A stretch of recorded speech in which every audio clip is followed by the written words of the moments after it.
welcome or welcome back.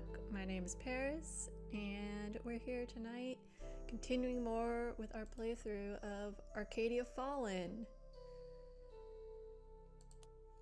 And where are we? Chapter 4. Trying to remember what we just did last time. I think it was mostly talking to our companions, unlocking some tragic backstories. I'm sure we talked shit about Victoria and the Empire. Did these go at the same time? Oh yeah, I think we just started chapter 4, I think. Was it? And then it's like it started to load in a scene and I was like, no, we aren't doing that right now. Okay, so here's the plan. Since Ronan still believes we're clueless about his next target, we have an edge. Okay, yeah. I clicked. I've There's like just enough dialogue that isn't voiced that I forget that if you load right in into a scene where there's voiced dialogue, it's gonna start right away. I was hoping to get some context clues about where we just had left off, but yeah. Yeah, what happened? Okay, now it's all coming back. We found the hidden library, which was not hidden. We got into it. We found that other spirit locket. Demon-possessed Ronan got in. I'm actually not sure how we got in because I thought the whole point was that he was trying to, like, possess us / Michael to try and get in, but it seemed like he was already inside because we closed the door behind us when we went in. So I'm actually not clear how Ronan got in there. But Ronan was suddenly there. He stole the locket, the other locket that we found in there. This one's more dangerous because it can trap the souls of mages, and that's what it uses to power it. And we have a friend, not on our like team that's going out and doing things, who's a mage. It's Quinn, so we're like, oh no, Quinn's in danger. So now we gotta make sure Quinn stays safe, doesn't get their soul taken, doesn't get possessed, because they're gonna be a target. So that's where we are. And I see Aaron in the chat. Hello. Happy to have you here. Actually, before we get on with the game, I have something to tell you, Aaron. When I was eating dinner, we had C-SPAN on. It was showing like a lecture about the 1925 monkey trial. That's not the important part, but it's like this is not a thing that happens where there are history lectures that we're watching. So I was like, why is this on? And well, my mom said, she was like, I had to put on C-SPAN and you'll never guess why. She's like, I was looking through the channels and saw the term Red Dead and it caught my eye, and there's apparently a book that someone wrote about Red Dead Redemption with historical facts, and they were interviewing the author. Does Erin know about this? I'm like, yes, she does. She's on top of it. She knows about that book. And she's like, oh, I should have known. But she saw it and she was thinking of you. And that's my little story. All right. So we'll get into this. Yeah, Ronan believes we're clueless about his next target. We have an edge. Oh, okay, it's just he's not gonna speak anymore. Alright. We're going to prepare and be ready for when he strikes. Really? That seems like quite a lot. What do you intend to do? Stake out my shop? If necessary, that's what we'll do. Oh my. About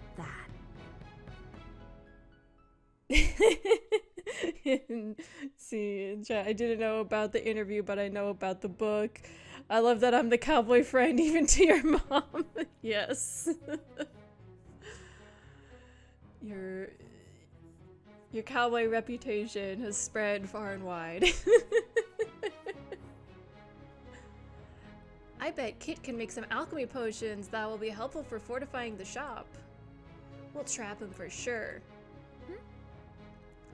Maybe you should leave town for a while, Quinn? You could visit Eridus for a few days, then you wouldn't be in harm's way. Absolutely not. I am not going to hide away. What would my customers think if I just up and vanished like that? What about the library then? We can set up a base for you down there. Surely that would be safer? Look. It's not like the library is impenetrable. Ronan has already proven himself capable of entering it, despite its protections. How curious. Only someone with the blood of an archivist should be able to open that door, correct? How did he get inside? Huh. That's what I'd also like to know. There's still much about our demon friend that remains unclear. Maybe we should go and talk to Kim again? He might be able to give us a bit more insight into his brother's behavior. I mean, how much of his behavior is still coming through? Well, I mean, not that it's like a bad idea necessarily, but like I'm not sure how it's gonna help in this regard. If we can find him, that is. He usually comes to us, not the other way around. But I agree it's worth looking into. this is the plan. We'll bolster our defenses, learn more about the enemy, and finally set the trap. Simple but efficient strategy. Don't worry, I'm sure we'll find a way to complicate things. Why? I'm sorry I cut you off what you were saying. Let's do our best. Right, we can do this. Don't forget the cheese. We'll say let's do our best. This is it. Let's do this, everyone. Go team! Woo! Is something wrong, Victoria? You look like you want to say something. Merely waiting for the gloating to start. Go ahead. Call me a hypocrite.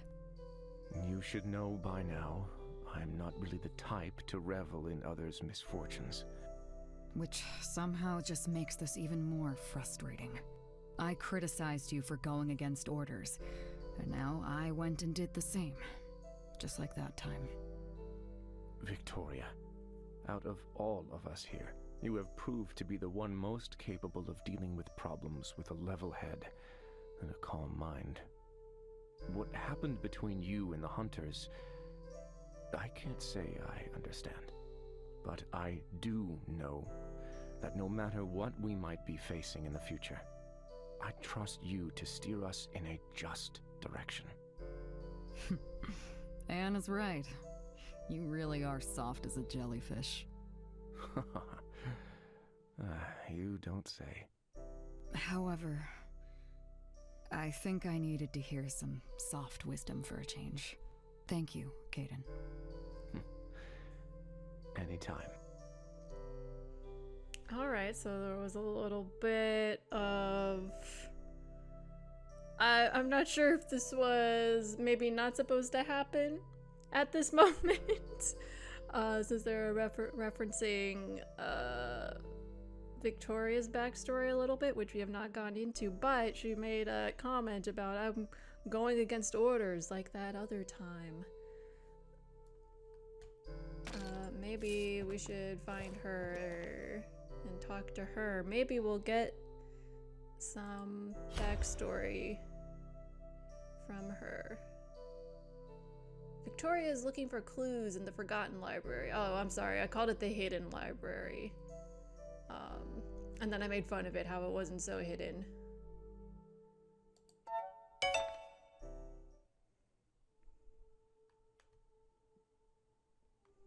This poor guy, forever holding up the ceiling.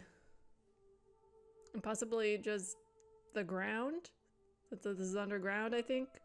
Perhaps? Alright. You find Victoria in the library, looking at her orb of communication like it holds the answers to life's biggest questions. Thinking about snitching. We'll go with an "Are you okay?" Are you okay? Hey there, are you okay? Victoria tucks the orb away and turns to you with a tired sigh. I'm fine. Why are you here? I wanted to see you. It's tea time. Making sure you're not trying anything. I guess we'll just say I wanted to see you. You see... I wanted to see what you're up to. I enjoy your company after all. Okay, maybe not quite that, but... I'm sorry. I'm sorry, Victoria. Am I being too harsh? Victoria blinks, then sighs, looking a little embarrassed. This is... Right. Sorry, I'm not used to people making social calls. She sighs and looks down at the orb again. Yeah. You're only used to the commander calling you to...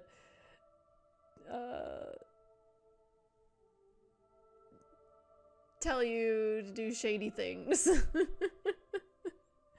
In the chat, quote, thinking about snitching, LMAO, Elizabeth.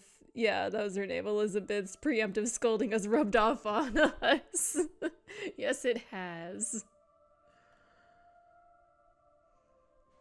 This is the first time I've ever kept something from the commander. It's unsettling. Getting cold feet, you're doing the right thing. She must be quite amazing. I don't know. No. So you're doing the right thing. Well... You made the right decision. We need to use this moment to our advantage. Of course, I know that. And I stand by my decision. Otherwise, we wouldn't be standing here. She'll understand as well. When we're successful. Look. I trust the commander. Fully. That makes one of us. And probably only one of us. I owe her everything. Or I owe everything to her. She took me in when I had nowhere else to go. Trained me. And gave me a job. A purpose. I will always be indebted to her for that.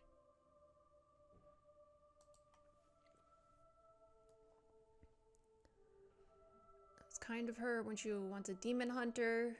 The catch. Weren't you once a demon hunter? Tell me about... I don't understand. How is it you came to be with Alethea anyway?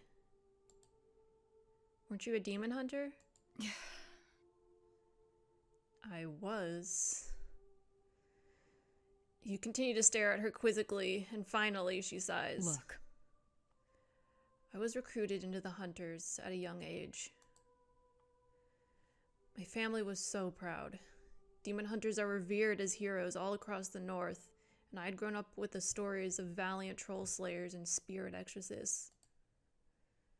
The requirements to enter are steep. It's rare that commoners make the cut these days, but I was determined. I went through the training, years upon years of studying. I proved myself worthy and was awarded a blade of my own, the mark of a true demon hunter. What happened? They still kicked you out? That's amazing. Say what happened. Huh? Victoria looks away with a huff, glaring at the wall. About that. I made a mistake. I ruined a mission by ignoring the rules. Just like I'm doing now. It was supposed to be our first real mission, to officially initiate us as hunters. Two of us were new recruits. We'd completed our training together and were so excited to finally prove ourselves. But the demon we were tracking turned out to be a lot more powerful than the scouts had reported. We were losing, and I was forced to make a choice. To save the civilians we were there to protect, or my fellow hunter, my friend. So... How does one even make such a choice? Oh, God. I'd save the friend, save the strangers.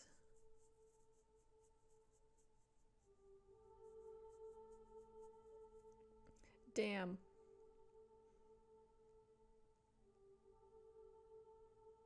Cause, like, it's your job. Or was about to be your job. Since you weren't technically fully initiated, I guess. To save the strangers, but, like, I get it. When actually, it's one thing to be like, yep, I can do that. I'll always put, like, civilians, non-combatants first. And then actually be faced with the choice of being like, oh, here's your friend and someone you personally know who will die. Versus these people that you don't have that connection to.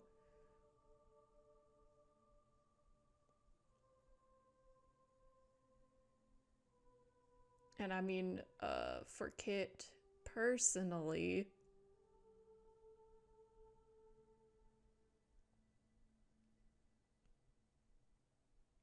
I feel like they'd save the friend, or at least say that's what they do. Again, you can say whatever, but it's you don't really know until you're in that moment. Actually, I would probably save the friend. I see. I appreciate the honesty. And to be fair, I won't fault anyone for making that choice. It makes sense. Look. Humans get attached to individuals. How can you possibly care about nameless strangers? Well... But hunters are supposed to be different. We're supposed to save as many as possible, no matter who they are. I made a selfish choice. People died. Normally, I would have faced the punishment for my mistake within the demon hunters, but the friend I saved was born into a powerful noble family. She looks away in disgust. So... The whole situation became a huge political mess. People jumping in to defend me for their own selfish reasons, even though all I wanted was to be judged by my peers so I could move on. I wasn't that lucky. My valiant saviors won their stupid battle, and I was dismissed from the hunters with no punishment. I was disgusted by this display of corruption. I didn't want to serve in such a place, so I left. Well... Wandering for a time without any purpose, and then I met Alethea.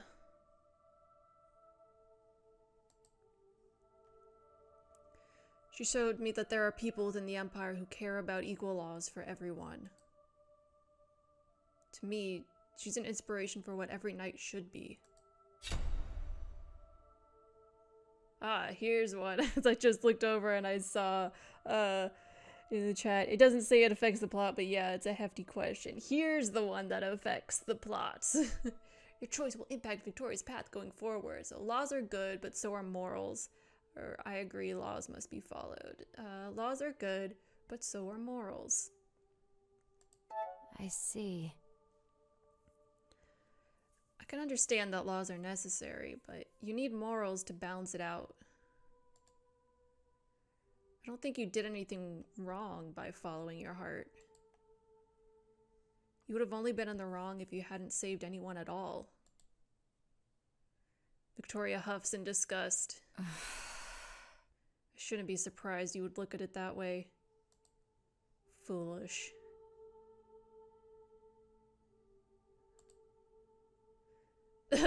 I know you love me. I can live with that.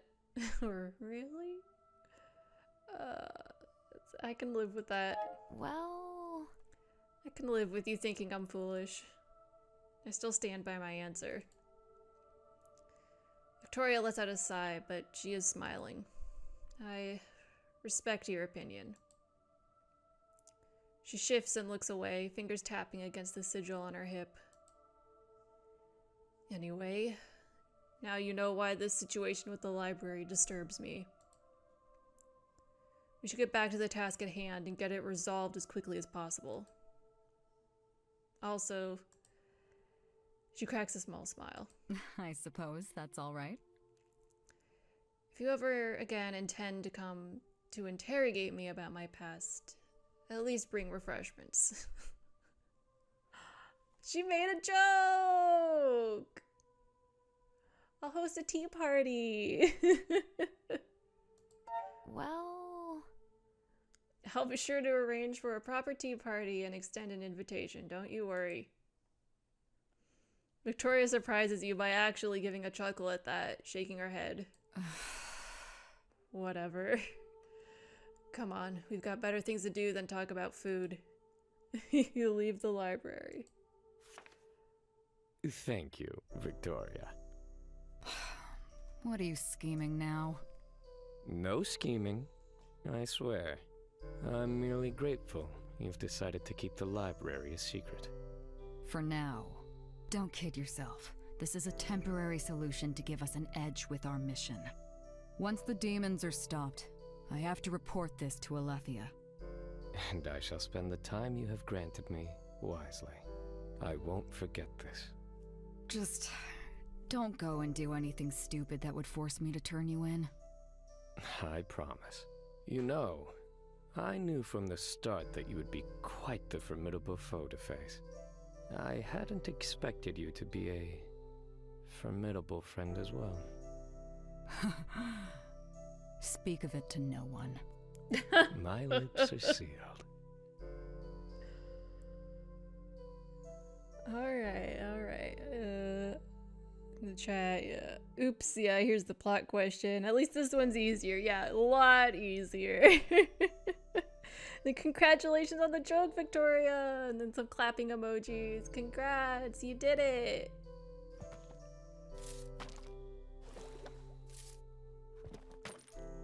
I'm realizing that Anne isn't around, apparently, to talk to.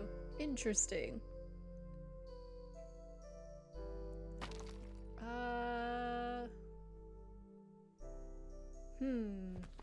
I guess maybe let's just finish up with folks at the library. I like how we just left with Victoria and then we're like, actually, hold on. I'm gonna turn back around and go see Michael. You walk down into the forgotten library. It's easy to imagine how the place was once buzzing with life. Archivists walking amongst rows of bookshelves, working on their next big discovery. Now it's quiet, however, save for a single mage sitting on the floor, surrounded by piles of books.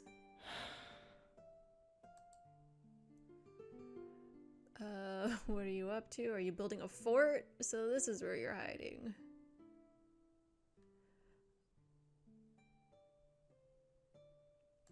What are you up to? Hey there, Michael. What are you working on? Michael looks up, startled by her voice. He looks a bit gaunt, like something heavy is weighing on his mind, but it's easily masked by a smile. Ah, Kit. That is an excellent question, one that is incredibly difficult for me to answer. You sit down next to him and Michael closes the book on his lap, tapping the cover with a finger. I've been searching for this place for years, which, granted, in the grand scheme of things, isn't really that long, but I'm still struggling with this odd feeling of what now? This collection is awe-inspiring. As all the libraries fell, survivors would have brought what they could here, gathering possibly the largest collection of historical records right under the Empire's noses. Look. He picks up a book from the pile and flips through it. This is a full record of heirs to one of the biggest noble houses in the central capital. Most of them illegitimate by the looks of things. Oh, or this one. He picks up another book. An account of how an incompetent general accidentally ran his army through a quiet farming village during the conquest of the North, and a detailed description of the hoops the officials had to jump through in order to cover it up. They're all like this. He gestures to the massive collection around you. Rows upon rows of documented history. Detailed accounts of crimes and corruption, the very worst and best of humanity gathered on dusty old pages. So what happens now? You don't sound happy? Sounds like you'll be busy.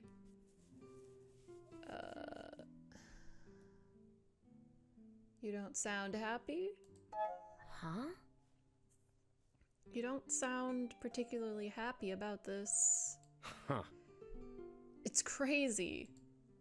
I should be over the moon. I did it. I succeeded in finding this well of knowledge and drinking from it. But instead of being satisfied, my mouth tastes like ash. I could live 1,000 lifetimes and not fully understand everything within this library. I came here to find proof. Something that would reveal the corruption of the Empire. But this? The truth is what I expected. That the system is riddled with corruption and pain. And they knew. Everyone knew and did nothing. I always believed the more I knew, the closer I'd be to a solution. But I only feel despair.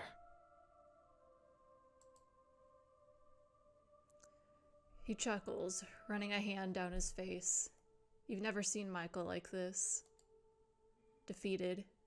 I guess in the end, Rune was right. I would not find what I seek in this place. No gratification, no righteous justice.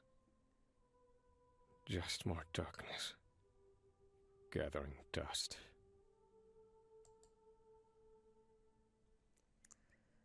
Sorry, Michael. This isn't like you. You just give up?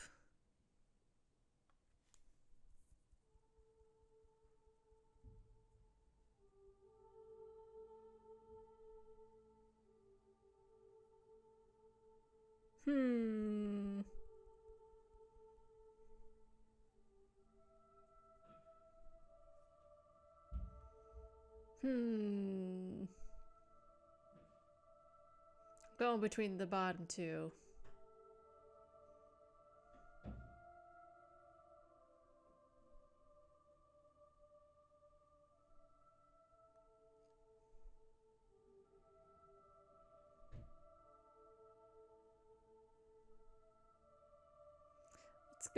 Let's go. You just give up?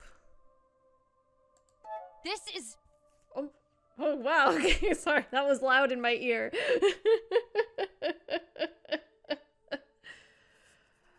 Are you just gonna give up like that after all you've done to find this place? I didn't take you for a quitter, Michael. Oh, how would you know? How well do you actually know me, Kit? We humans tell our children that the world can be changed by heroes. But that is a lie. The world isn't easily changed by anyone. History is a loop insistent on repeating itself. And once you see that loop, you can either live that life in frustration, screaming at the top of your lungs the truth to people who don't want to hear it, Or you can just accept that the world isn't going to change and move on. Your choice will affect Michael's path going forward. Don't give up on the world. The world is not your responsibility.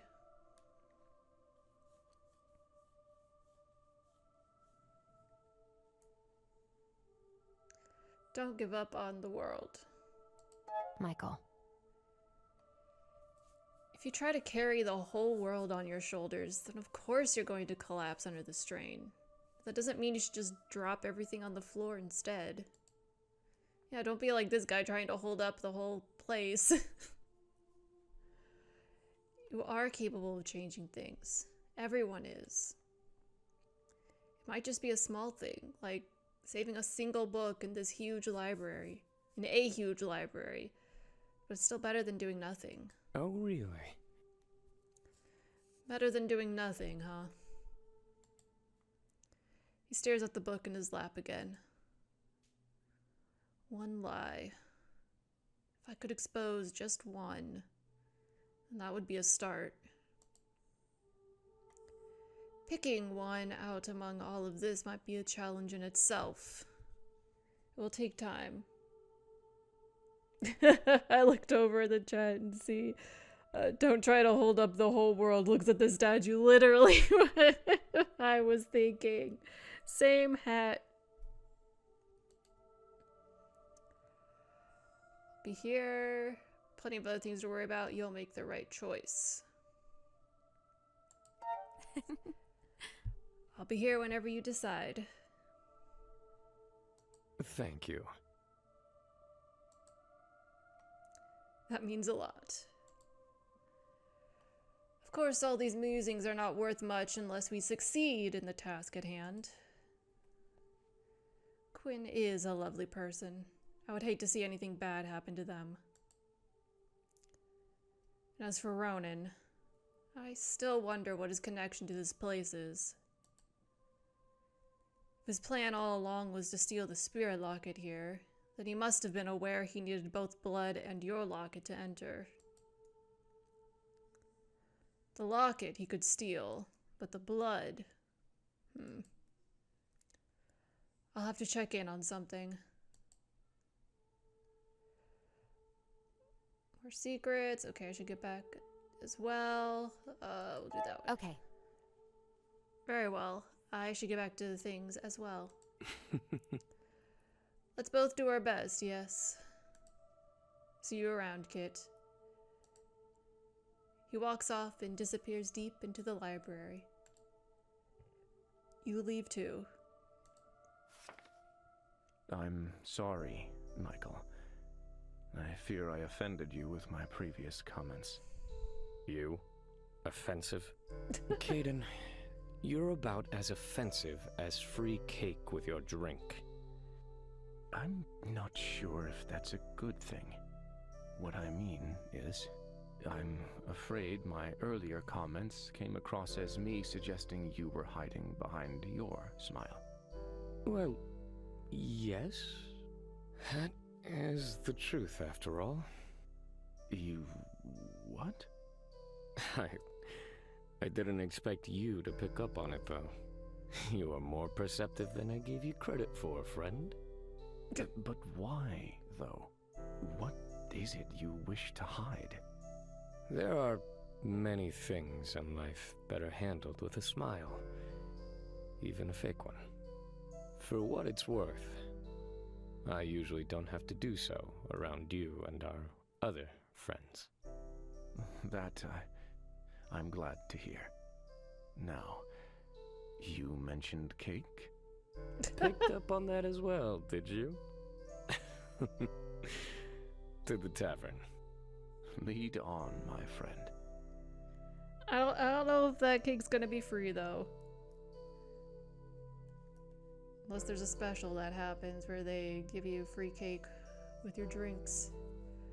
I do need to take a quick break right now. So, I guess I should turn the timer off? Yes, okay. It's not gonna take 10 minutes, but I will be right back. I'm gonna switch to the break screen.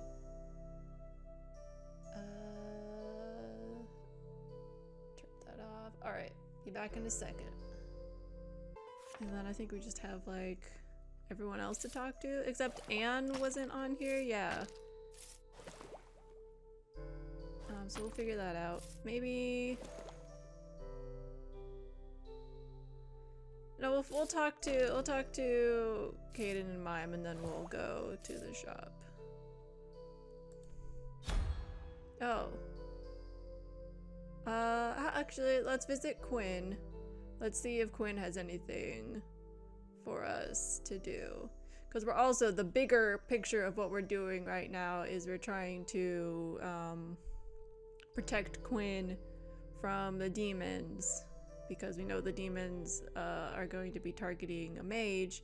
And they've already tried with 2 mages in our party. But they haven't tried with Quinn yet.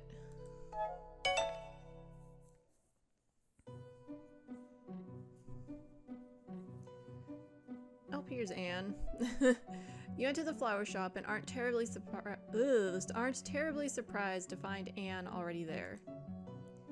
You did not, however, expect to find her and Quinn arguing. I just don't understand why you are being so stubborn. The shop will be fine if you leave for a couple of days. I'll even water the plants for you. While I would love to see you try your hand at gardening, Anne, this isn't just about the plants, and you know that. I can't believe this. Obviously, this is about your safety. Staying here is a huge risk to you, so why? Because I'm not like you. I'm not gonna run away as soon as an obstacle presents itself. Anne looks struck and Quinn winces.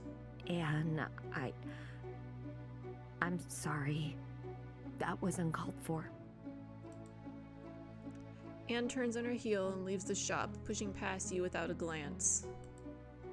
Quinn sighs and leans against the counter. Well, that didn't go the way I planned. Sorry, you had to see that. You alright? Sorry, didn't mean to eavesdrop, or that was uncalled for.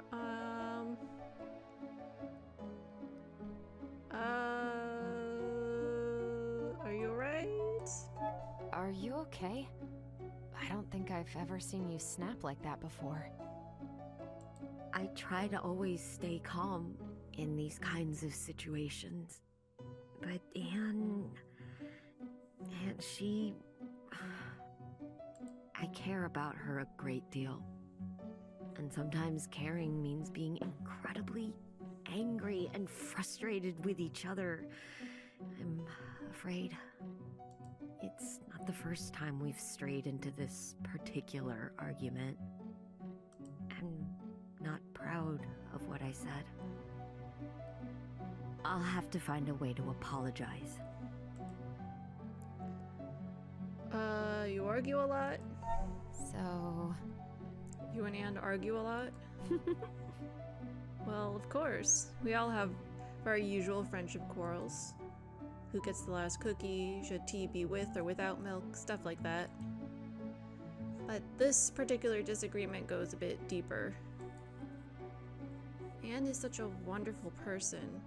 I fear she can't see the light she could bring to the world. Instead, she hides away in fear, taking the safe route she knows. She has her reasons, and it isn't up to me or anyone else to decide what she does with her life. But Aletheros's mercy, that doesn't change the fact that sometimes I just want to grab her by the neck and throw her out in the light where she belongs. Her reasons? About that... You mentioned Anne has her reasons for shying away from the world? Actually... I understand your curiosity, but it really isn't my place to tell her story. I'm sure she'll tell you herself whenever she's ready. Alright, how are you coping? Are you okay? How are you handling all of this, Quinn? You look so calm, but this is a demon we're talking about. What a mess. I'm terrified. No use lying about that. But I trust you. And I trust Anne, even if she doesn't agree with me on this. refuse to live my life in fear. Otherwise, what's the point? About that. Is there anything I can do to help you protect the shop and yourself? Hmm? Hard to say. Elizabeth might know some handy potions, so I'd certainly ask her if you haven't already. Yeah, we will get to that. Though I think your past encounters with these foes have shown that if they really want to come inside, it's difficult to keep them out. I'll protect you, experimental potion making. I just hope this will be okay. I'll protect you! This is it. I won't let anything happen to you, Quinn, I promise. Thank you. I trust you. But still, be careful, alright? Tell me With all of this going down, have you had any time to work on restoring the forest? Actually, I managed to get something together, yes, but I ran into a bit of an issue that's holding me back. What kind of issue? I'm good with those. Someone getting in your way? Let's not jump to the conclusions. Let's say, what kind of issue? Hmm? I need for it to rain. You see, the nutrients in the soil aren't the only thing that was removed by the failed ritual. With no plants left to hold on to it, the water dried out as well. A good rain shower would clear the issue up easily, but the weather's been very dry lately, and it doesn't look like it's getting any better. So now I'm just stuck here waiting for the rain. I've got a potion for that, actually. This is it. I actually have a potion that might help with that. You reach into your satchel to fetch a vial for Quinn. Oh, we have it on us already. It should be good enough to water the area. That's wonderful. A water bomb? Of course, it's perfect. We used to play with these at the academy when we were young. The professors would get so mad. How did I forget? Quinn looks at the vial with a sad sort of smile. Are you alright? You were a delinquent? Or that sounds like a happy memory. That sounds like a happy memory. Really? Playing with water bombs sounds like quite the fun memory. It is. It's weird. I'd completely forgotten. Things used to be a lot more simple when we were still kids at the academy. I can't fault Anne for wanting to return to that time. Anyway, thank you so much for your help. I'll let you know how it goes. Okay. Tell me more about nature magic, sure. I have some questions. Can you tell me a bit more about your magic? How does it work exactly? Actually, There are several schools of magic that are taught at the academy. Most of them require knowledge and training, but nature magic is a field that requires a more natural affinity. Our souls resonate with the life force of nature, and from that connection, we can pull or push to make things grow or wither. There aren't that many of us, and we who exist usually live a more solitary lifestyle away from our peers, preferring the company of nature rather than other people. Really? Why would you choose to live in solitude? just imagine. We just connect with nature easier than people. The flow of magic energy we share makes understanding nature like breathing. It's said nature feels the same way. Plants and trees will grow brighter and higher if a nature mage is near, and even spirits are drawn to us because of this connection. All of which serves to alienate us from our peers, so to say. Tell me about... What are the other schools of magic? Did you know? Oh, well, I'm a nature mage, as you well know, just as you know Anne to be a tinker mage.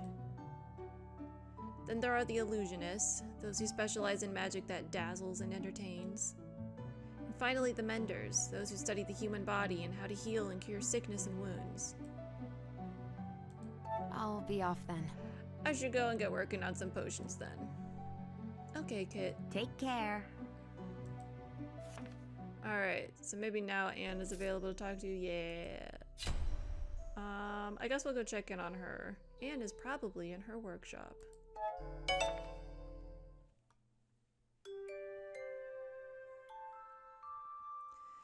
You find Anne hiding away inside her lab, eyes focused intensely on some welding work she's doing. It takes you a moment to realize that the sparks melting the metal aren't coming from some sort of tool, but rather from Anne's hands themselves.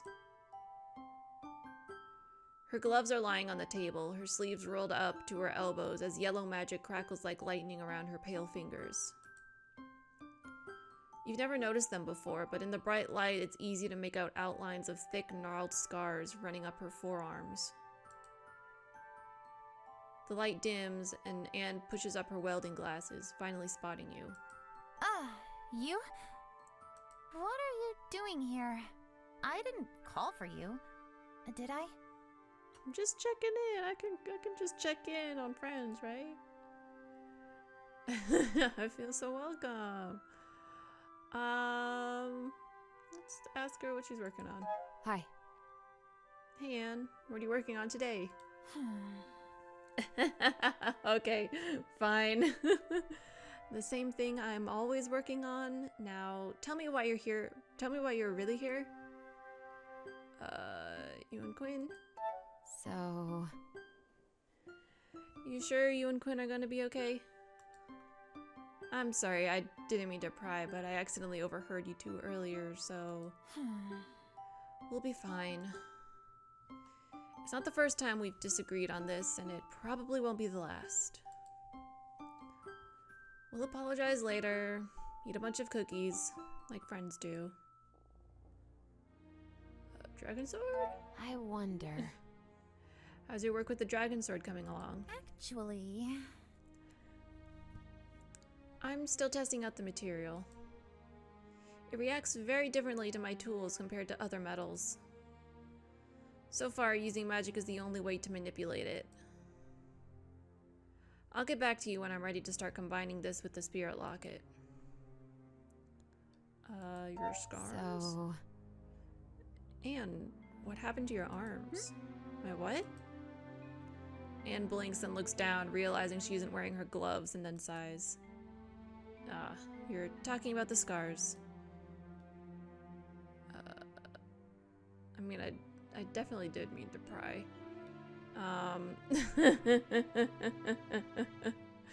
But I could say sorry. You don't have to tell me. Sorry. Sorry, I didn't mean to pry into your personal affairs. It's alright. I can understand why you would be curious. So... Remember when I told you my relationship with my family is complicated? This would be the reason. She taps her hand. When my powers manifested as a child, my parents did not take it well. That's not all. My family is from a long, noble line of government officials in Eridus. And my father is the current paragon of the western capital. Wait, what? And you didn't tell me? Doesn't that make you a princess? Oh, wait, what?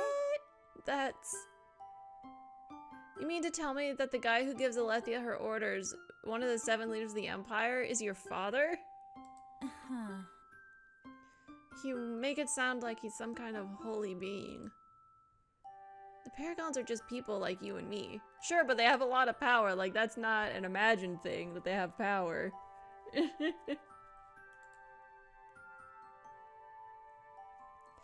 He might have a fancy title and political power, but in the end, he's just one wheel in the machine of government. A crown piece, but a piece nonetheless. The Paragon of Eridus is elected once every 7 years from among a highly competitive group of noble families. My father was in the midst of his bid for the election when my condition manifested. Why would that be a problem? You stole the spotlight. I'm sure your family was thrilled. About that. Hardly. Yeah, that was sarcasm. Actually... Eridus is a bit special when it comes to the politics surrounding magic. Unlike the northern capital, which has always been strictly anti-magic, or the central capital, which has always been pro-magic, Eridus has changed positions a lot depending on which paragon is elected. That means we've had a lot of say in how magic is regulated. So... My father is on the pro-magic side, and he was running against an anti-magic official who'd had the seat for several terms.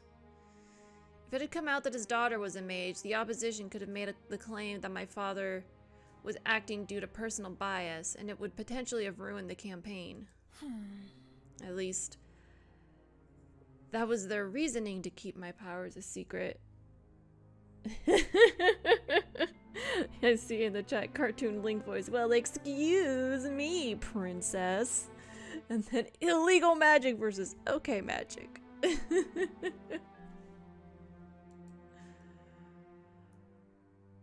That's awful. Hypocrites. How surprising. I'll say that's awful. That's awful. That's a terrible way to treat your child.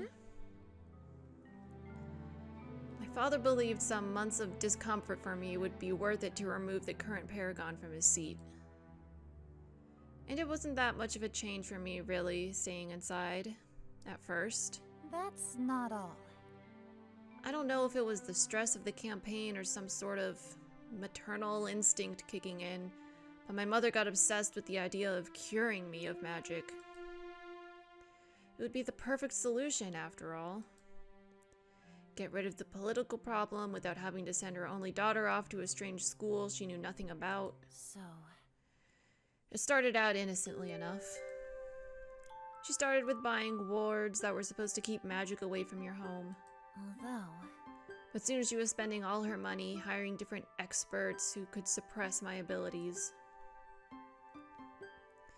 They did all sorts of experiments to try and remove the magic from me, all of it complete theater. They were nothing but a bunch of quacks preying on a desperate woman, after all. That's how I got these scars.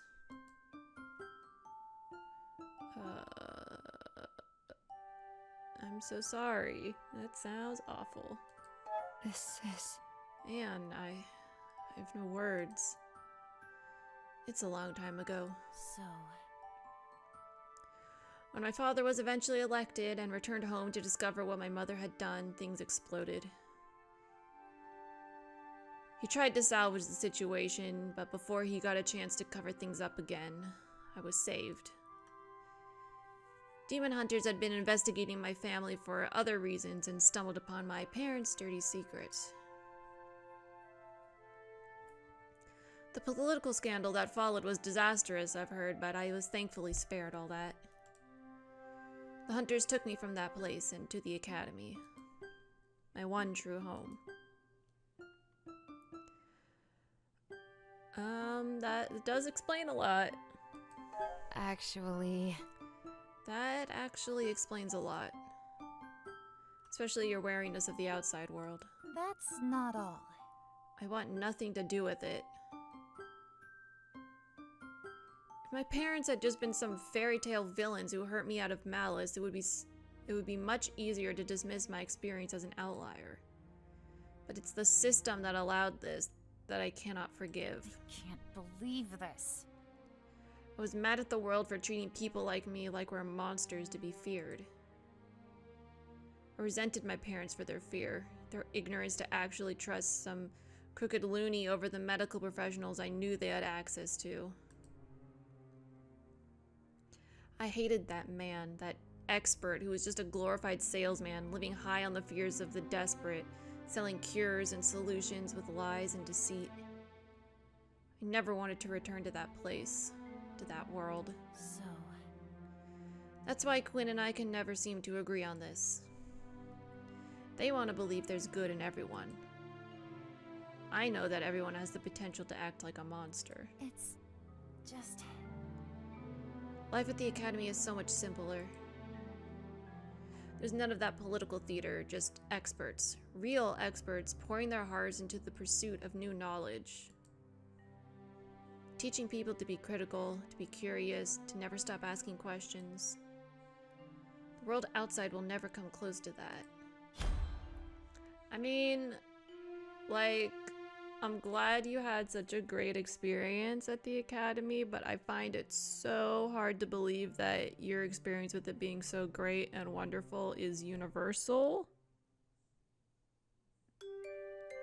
Like, you know what I mean? I mean, if we look at our own world and like how messed up and corrupt like academia can be.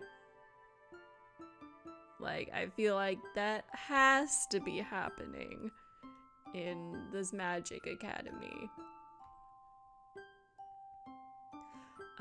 Your choice will affect Anne's path going forward.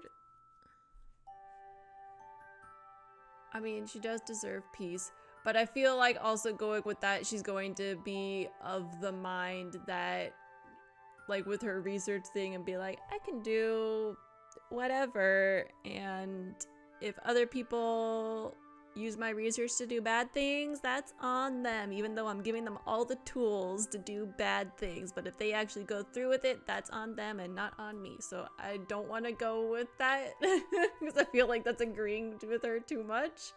So we're gonna say the world outside needs you. Yeah, and I see you in the chat, especially since she's basically a princess, lol. Yeah, exactly. Like, who knows how much of her, like, great treatment was because they knew that she had ties to a political, especially someone who is like, as she said, was pro magic. So of course they want to make sure he's happy. You know what I mean? Like, About that. I don't know. I won't say the world is perfect. Far from it.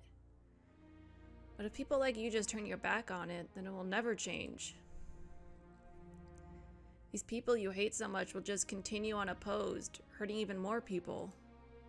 Is that really what you want? Yes. I think I've made it quite clear that I don't care about anyone outside the academy.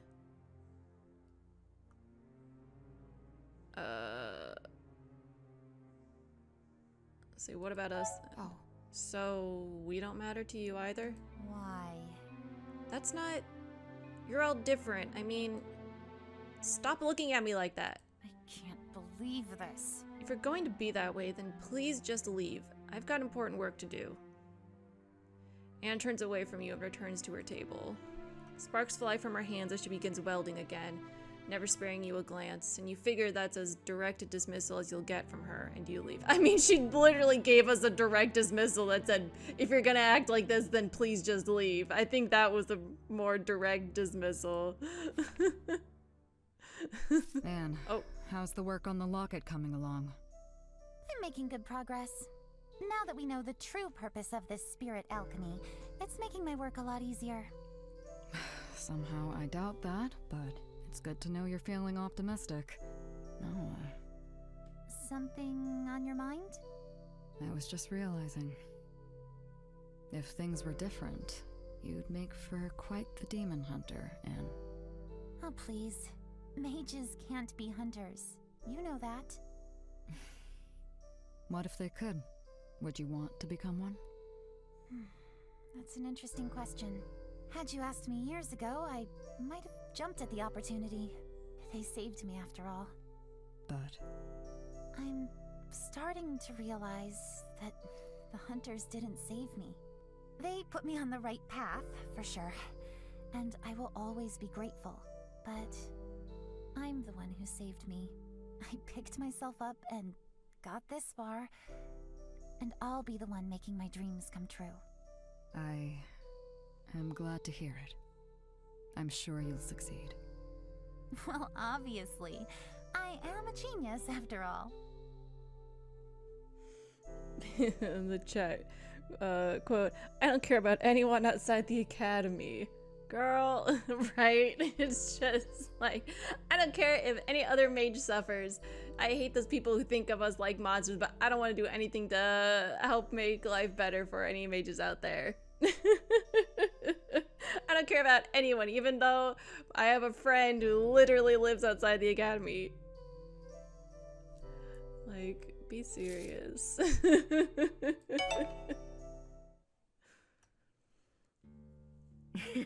And then I told him, "Sir, that's not a rose." And he... You spent the evening at Quinn's. You've all taken turns keeping an eye on the flower shop. Not that you're keeping much watch at the moment, as Quinn has brewed herbal tea and the two of you are busy sharing your best weird customer stories. Yes!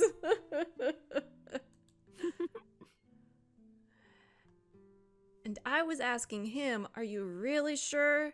Because I couldn't come up with a polite way to break it to him that that plant smells like farts, and then... The door to the back opens, and the two of you turn to see Caden walking in, looking awfully tired. I've checked everywhere. I've checked around the shop again, and there's no sign of either demons or Ronin. Thank you, Caden. That's good, right? You look disappointed. Say thank you. Thank you. Thank you for the help, Caden. Actually... Don't thank me yet. It doesn't mean he hasn't chosen to strike. You look like you need something to warm you up. In the chat, I love Quinn. Quinn and Caden are the best. Speak of the devil, I know, they're both here.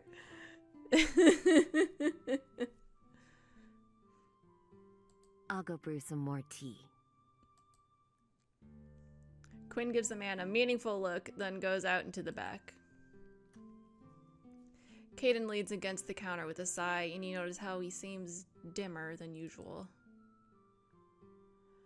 Are you okay? You used it again, didn't you? Or talk to me. So you used it again, didn't you? This is... You used those powers again, didn't you? That's why you're so... I had to. More of Goldner's men are prowling the streets. It's getting harder to stay out of sight. Is it the demons? We must be prepared. Don't they have better things to do? Is it the demons? What? Are the demons driving them to do this? Just like that guy in the mines? Actually... I don't think so. Not entirely. Goldner is just very good at manipulating them, it would seem. I mean, yeah, they do think we stole their wages. Caden's eyes are fixed on the streets outside the window, but they seem unfocused somehow, like his mind is somewhere else. Something else? Don't leave me in suspense. Are you okay? See, there's something else. Caden. You know you can trust me, right, Caden? I don't mind listening if you have something on your mind. I see. I know. These are just pointless musings, though. You know... Seeing the library and hearing Michael's story, it got me thinking. When we met and Michael said that your people destroyed their own historical records, I didn't believe him. I don't understand. Such a thing would be unheard of in our society, yet I cannot deny the evidence when it's presented to me. I've never really given much thought to how precious my people's collection is. That knowledge is something that people will kill to obtain or to destroy. How curious. I suppose I've gained a newfound respect for my elders who've worked so hard to preserve our history, even if I still don't agree with their apathetic view of the outside world. I thought I had to leave to change history, but the act of preserving what came before, that too can be used to change what is to be. Not all heroes. As long as the knowledge is used, or you've grown, Caden. You've grown, Caden. You've changed, Caden. Sounds like this experience has given you some new perspective. Really? Perspective, huh? I have been thinking about what I will do once all of this is over.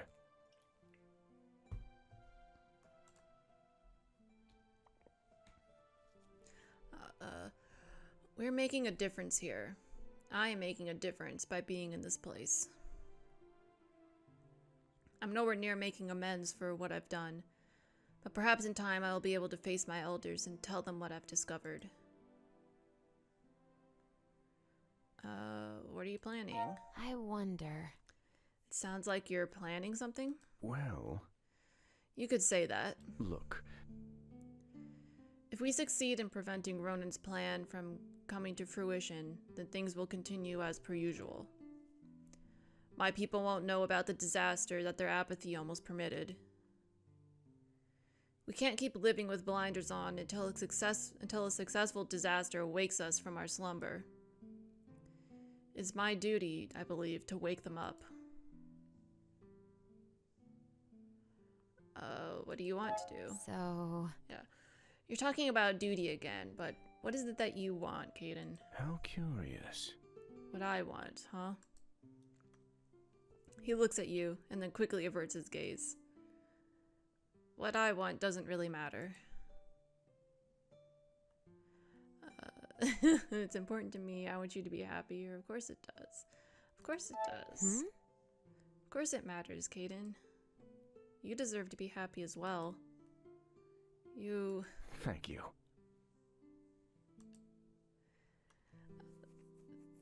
This time I've spent with you, despite the hardships, I have never felt so alive. I've always had the desire to explore, to travel and learn about the world.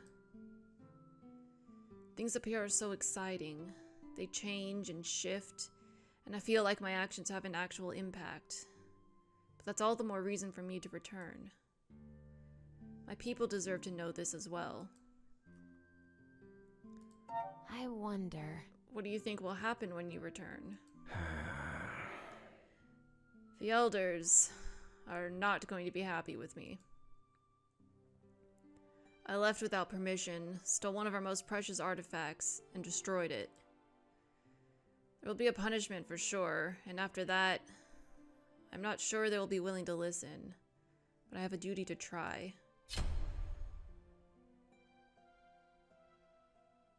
You don't have to please them. Do what you feel is right. I mean, this can both be true. In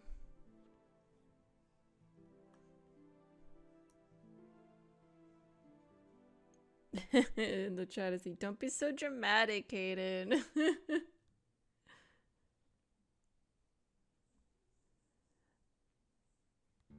I think maybe let's go with do what you feel is right. Even though he's probably gonna like put his duty above like what he wants, but like it doesn't mean he's gonna be trapped there forever. Like he can go back and try to set things right and then later be like, peace out, bye, you know? Where I think it'd be harder to immediately peace out and then later decide, oh, I should go back and check on them. And then tell them about everything, even though I've been gone for who knows how long.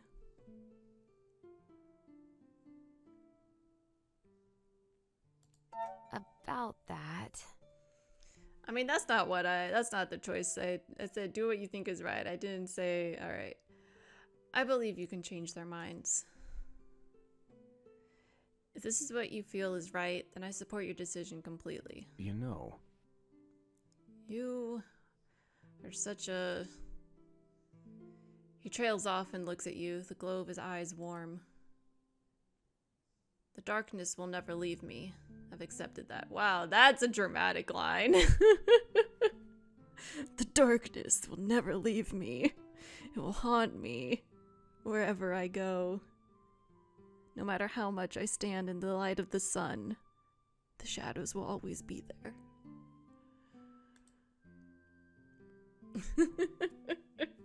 Sorry, I don't mean to make fun of you, Caden. That was just a funny line.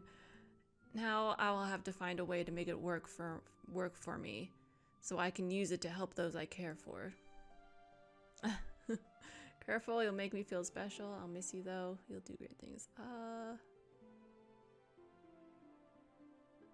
I'll miss you though. Oh. Promise not to forget all about me when you go, alright?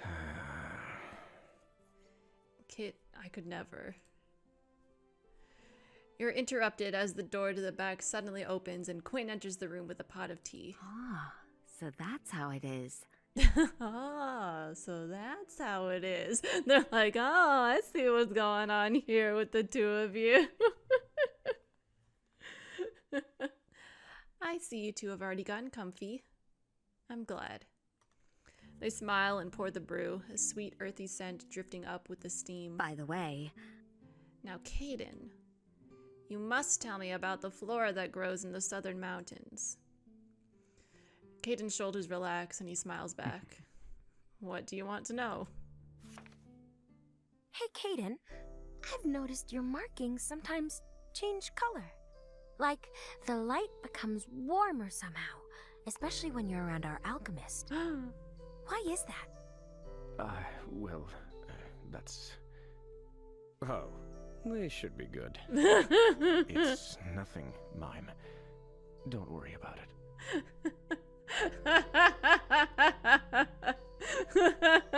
Michael is even like, oh, I know what's going on. Everyone knows. Nothing's happened yet, but everyone can see.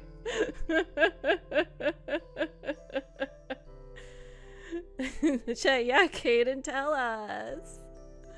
Why is it? I'm so curious to know why your markings turn pink. Specifically when you're around us. Alright, let's go talk to Mime.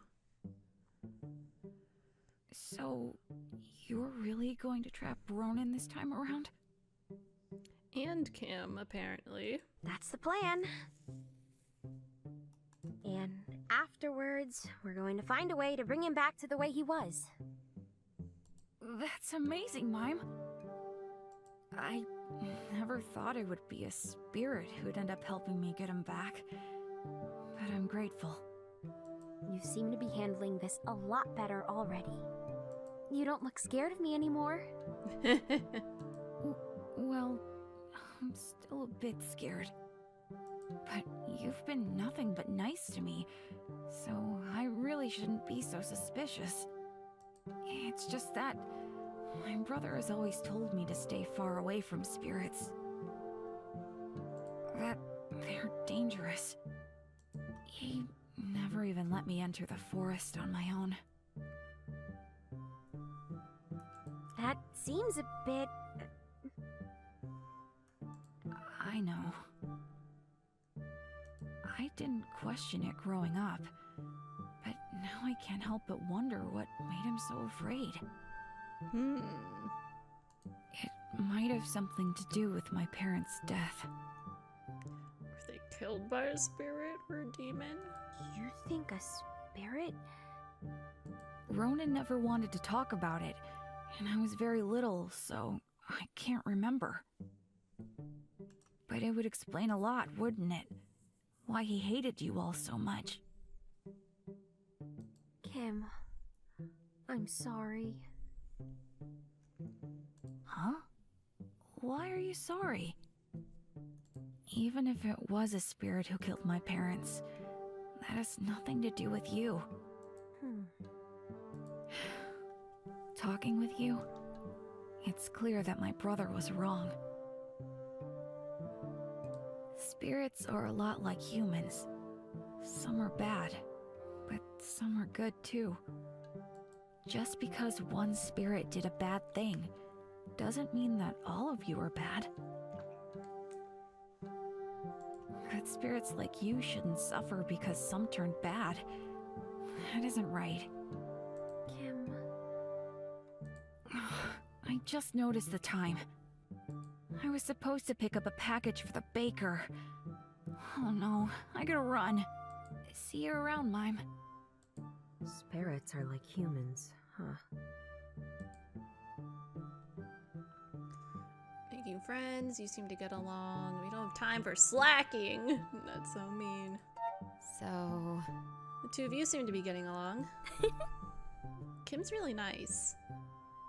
It's a bit hard to imagine him and Ronan being related, actually. Oh no. I was so excited to tell him about our plan, I didn't think to ask about his brother. Mime, where'd he go? Following the plan would be useful.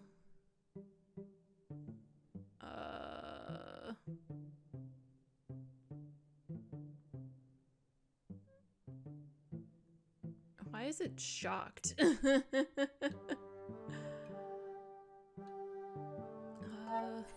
You know, following the plan is the key element of the plan, right, Mime? Come on. I know that. This was just a minor setback. I'll hunt him down again in no time. Ugh, the crowd's kind of thick now. I'll find him though, don't worry. Mime rushes off. Here, Michael. I have something for you. A sweet roll? Mime. I didn't realize I was being such a bad influence on you. I paid for this, unlike some people. It's just, after everything that happened with the library, you look like you could use something to cheer you up a little. Was I really being that transparent? Or perhaps you are more perceptive than I gave you credit for. Huh? Thank you, Mime. And don't worry, I'll be fine. Besides, how could I not be? With such lovely friends looking out for me. When you say it like that, you sound like you're gonna get yourself into more trouble. Only good trouble, I promise.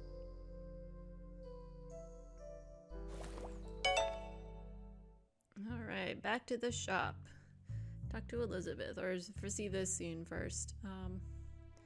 Find Victoria in the alchemy shop together with Elizabeth. So, it is you, then? The spirit alchemist? The people never were that creative, picking names for their so-called heroes. It's such an honor.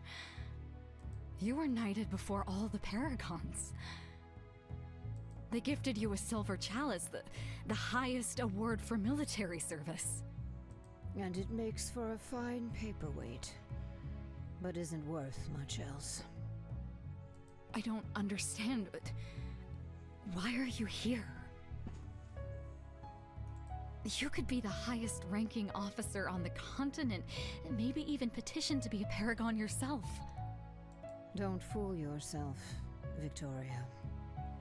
I might not be a mage, but anyone who has been as close to magic as I would never have been allowed into the inner circle of the capital.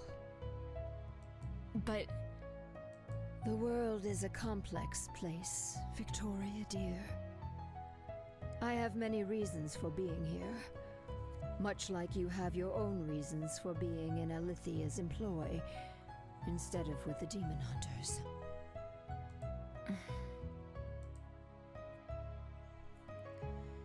Victoria leaves the shop, shooting you an odd look on her way out. Ah, here for some more training. About last night. Will you tell me the truth this time? Seems like you got a fan. I'll say about last night. Yeah, because we found out that Elizabeth knew about the Forgotten Library. And she was part of the team that was like helping develop the spirit locket thing. So she like definitely knew a lot more about what was going on than she led us to believe.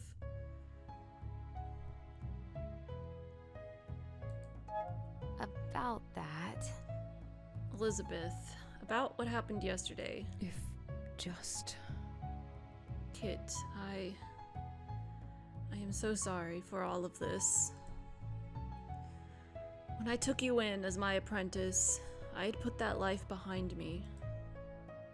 I never wanted for you to get tangled up in any of that. Will you forgive Elizabeth? I understand what she was trying to do, and I forgive her. Let's move on from this. I'm still hurt that she would keep this from me, but I also want to move on. I can't forgive her for keeping all this hidden from me. Let's just focus on the task at hand. Oof.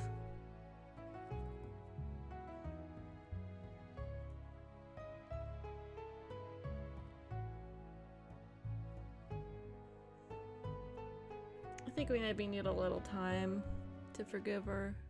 I think we're still hurt that she would keep it from us, but we do want to move on.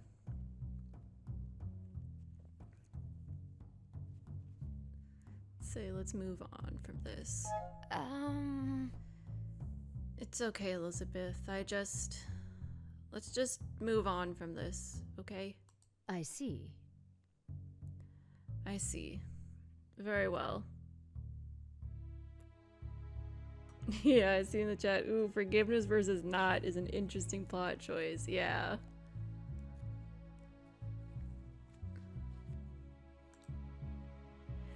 Anne tells me that you've managed to tap into the demon spirits during your fight with Ronan last night. This is good. Your skill has progressed much faster than I could have hoped. With this, you'll be able to create potions that are exclusive to a spirit alchemist, though I must warn you, using such volatile energy can be quite dangerous if not handled correctly. I can handle it. Can I use them to protect Quinn? Let's do that. I wonder. Would any of these potions be useful for protecting Quinn? Yes. Very much so. I believe it would be wise to start by teaching you how to make protective wards. With your new abilities, you should be able to make them strong enough to keep even Ronan at bay. However, I'll need you to check in with Quinn and pick up some more ingredients. Go right away. Spirit alchemy really that powerful? Let's do that one. Is spirit alchemy really that much more powerful than our normal potions? I see. Indeed. It is also highly illegal, so don't get any smart ideas. Illegal magic! Go on then. I'll have things ready for you when you get back.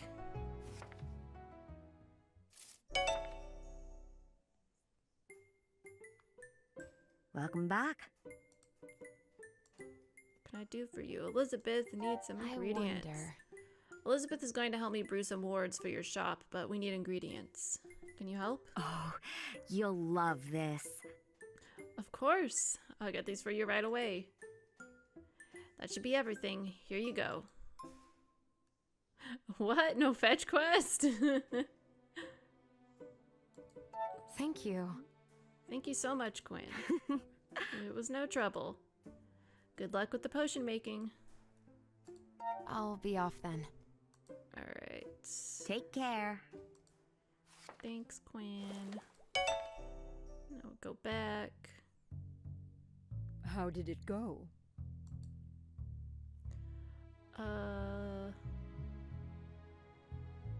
Let's make these I'm ready. boards.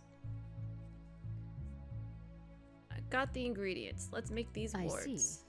Very well. I'll show you how it's done. Okay. I think this is the new thing we got. Ooh, okay, it's the same exact ingredient. Oh, I guess that's not what we need. The rose? Yeah. Oh, wait. Wait. Ingredients are different depending on where you put it.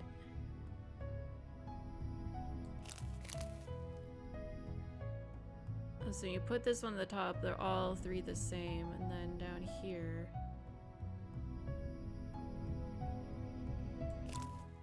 Interesting.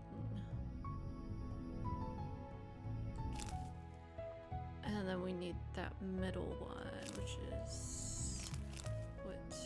Oh, this one has it. Careful now. Oh, placing ingredients inside the top wheel will reveal empowered ingredients. Mixing 3 identical ingredients inside the top wheel, where one is an empowered ingredient, will create one singular ingredient. But be careful when you attempt to combine the ingredients, as empowered ingredients must remain inside the top wheel to maintain their power. Alright. Whoa, look at that! Hell yeah. Well done. These boards should be enough to keep any demon out of Quinn's shop. Thank you. Ronan won't know what hit him. Yeah, Ronan won't know what hit him. This is it. This time, we'll catch Ronan off guard for sure. Careful now. Careful you don't underestimate him, kid. He now has a spirit locket as well, even if it is empty. Watch out for each other, and if you want to practice some more, well, I'll be here for you. Good luck, dear. Let's see if we have any more potions that we can Welcome back. I'll do it. get done, that we can discover.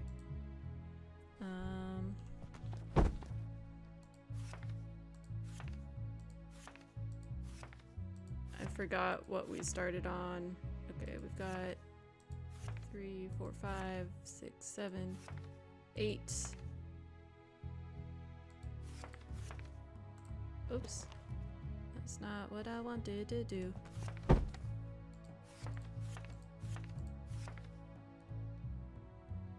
Okay. Oh, alright. I thought it would put the page there, but it didn't. Damn it. Okay, we'll go this way. Okay. Honestly, I'm gonna take a picture of these because I will immediately forget what symbols they want from me.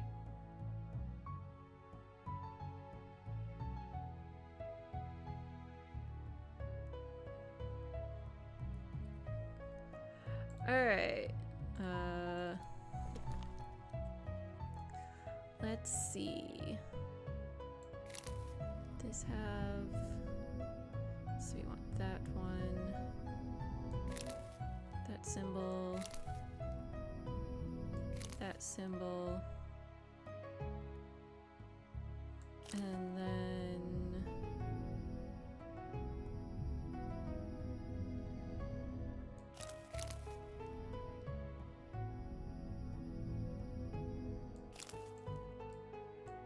This one? No. Wait. What's the... Where's the... Hold on.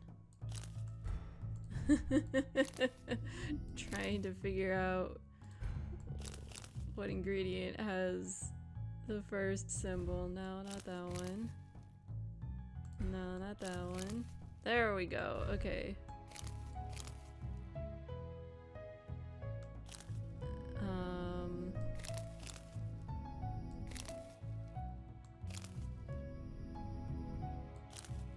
Shit. Now, what's the one that has that last ingredient?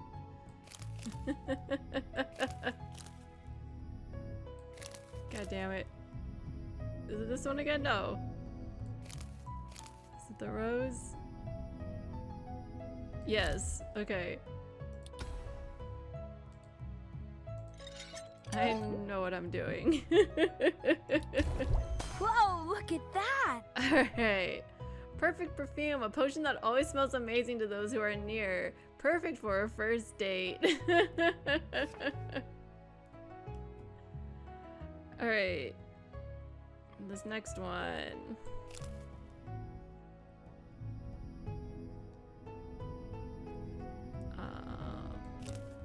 Okay, we want that.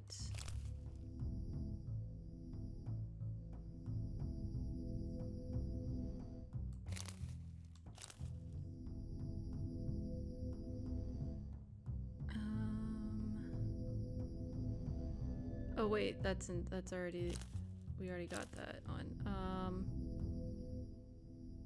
Okay. Ooh, this might, is this gonna explode? If I start to mix?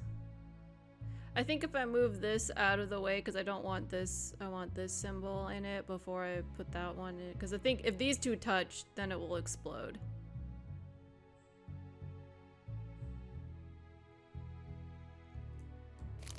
Is what I think would happen. What's the last one I need?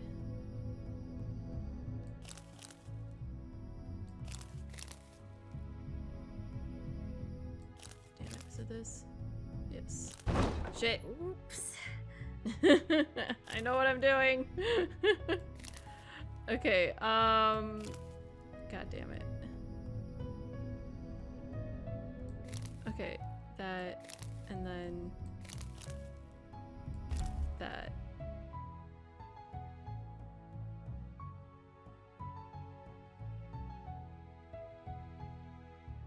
Okay.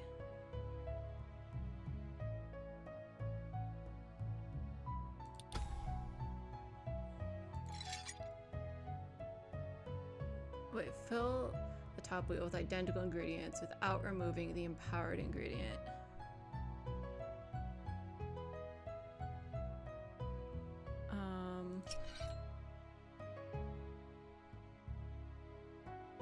Shit. Okay,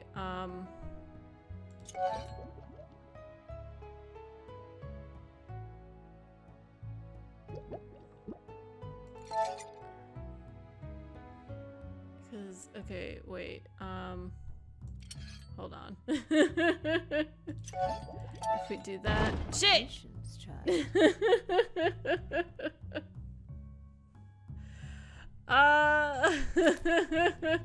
We can do this. We can do this. I can do this.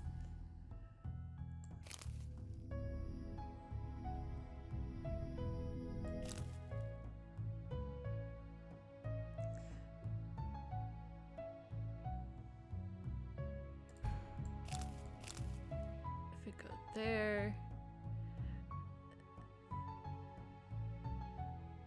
And then I'm always like, where's the last one? Is it in this? No. It's in the rows. No. Yes. Shit! Let's try that again. I know what I'm doing. I'm a master alchemist.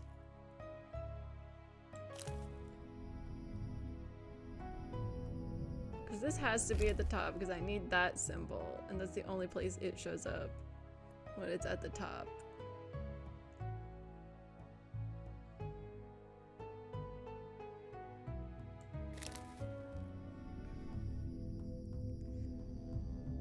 And then what do I need now? Oh, that one. Okay, maybe we just ignore the thing where they try to do the empowered ingredient, and then we just do this, and we go. Another okay. discovery. Okay.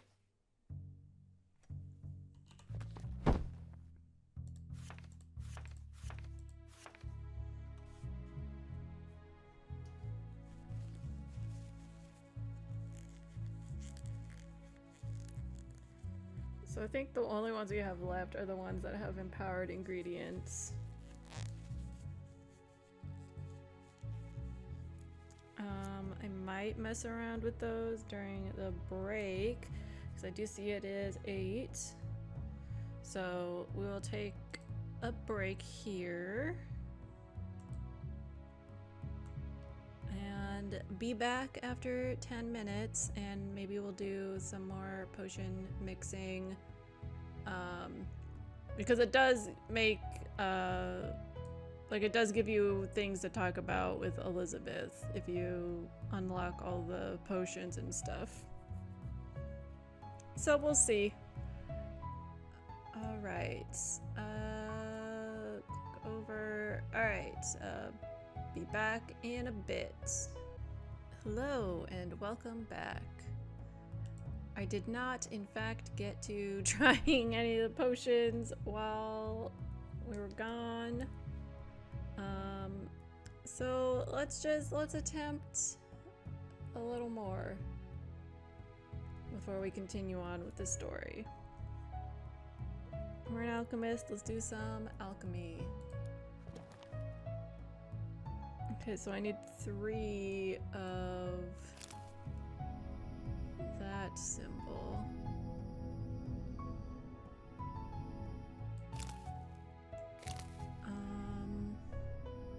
Okay, this gives me another one of the symbols that I need. And then what's the last one? Like, do I have to use this? to get the empowered symbol? I think I might have to use that. Wait, that's not the empowered symbol that I want. Sorry. Whoa, totally. I was gonna do the wrong thing. That's the one we want.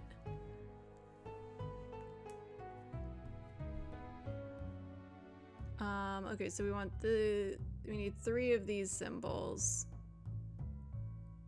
And then we need 1 of those.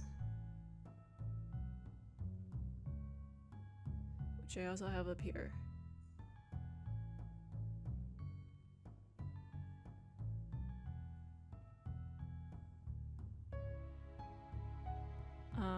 Okay, and then we need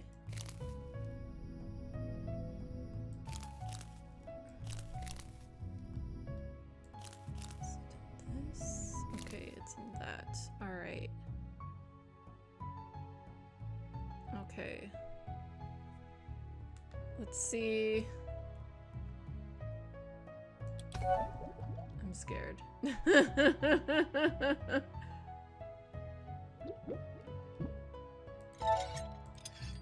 Okay. If I do that.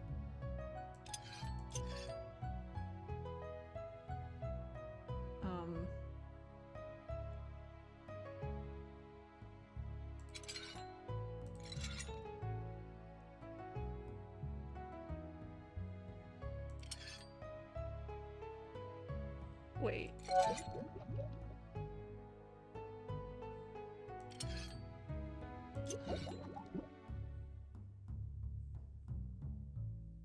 Okay.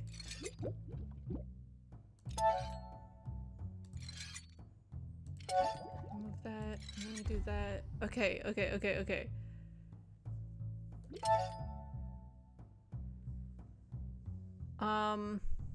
Okay.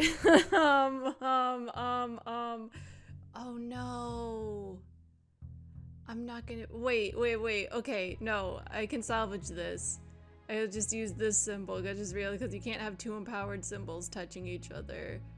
But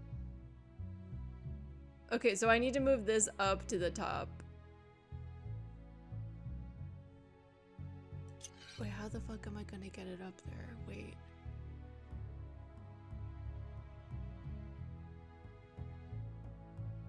Okay, I need to move this one up.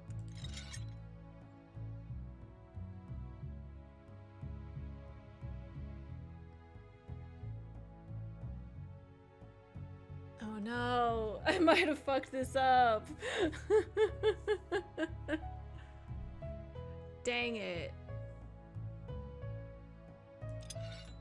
Because I don't think, yeah, there was no way for me to, there was no way for me to do that. Okay, so I can't have the empowered version of that symbol. What's the one that I need up there? That.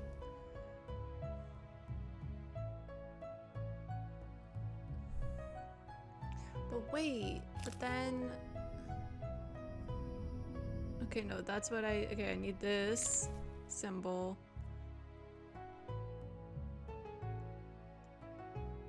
And then I just need another one of those. Like, do that.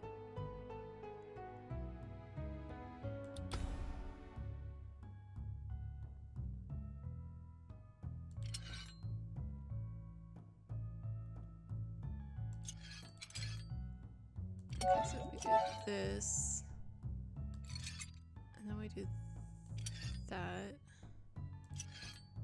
and then move that.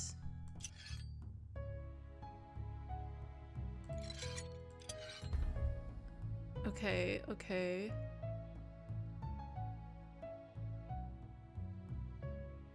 No, this still doesn't work. Because I need these 2 symbols.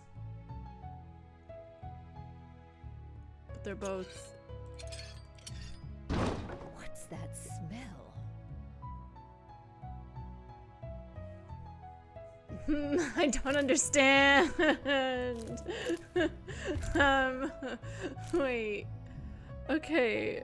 Is there another way I can get that symbol, this symbol, without it being volatile? Like, I don't think there's another version of it. There's just that one.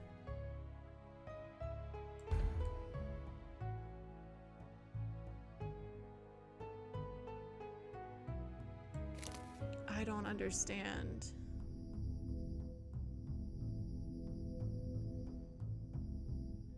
Let's see. Okay, let's see. Okay, you can't put this in the top at all because they're all volatile and they'll explode. Okay. This does not give you that symbol. That doesn't give you the symbol. That doesn't give it to you. That doesn't give it to you. You don't get it there. You don't get that one. Or that one. Or that one. You get in that one.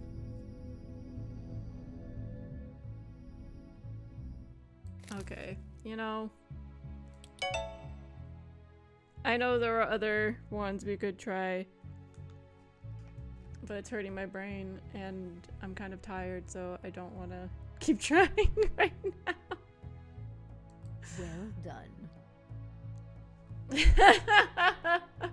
Okay, well we got two. Apparently, we got two of the easier ones done, and Elizabeth's impressed. I almost can't believe how much you've grown already, Kit. Like it or not, you truly have become a great alchemist already. Elizabeth looks impressed. You think you might be able to ask her some more about her past now? Hell yeah, we did it. We didn't need those other ones until later, maybe. About that. Just how did you become the spirit alchemist, Elizabeth? What happened during your time with the Empire? Elizabeth looks uncomfortable, silently mulling over her answer before she sighs. It's not that simple. It all began with the uprising in the north. Some mad mage had roused the spirits of some vicious demons and was wreaking havoc across the mountains. Our normal weapons were proving ineffective, so a lot of effort was put into finding a solution. I see. A young prodigy tinker mage, Liv, came up with an insane idea. She wanted to create a portable device that could be used by non-mages by fueling the spells with the souls of demons. It was the perfect solution. Get rid of the demons by trapping them in the very weapon then used against the human army behind them. Everyone thought she was insane, of course, but she somehow managed to claw herself to a small research budget and approval of the Paragons. A small team was assembled. Liv herself, of course, and a spirit mage, Bjorn. Myself was the unlucky guinea pig, and 2 knights from Eridos, Chris and Alethea. I wonder.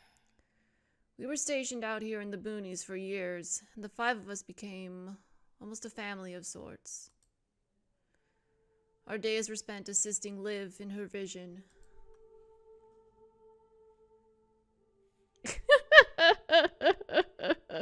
Aaron!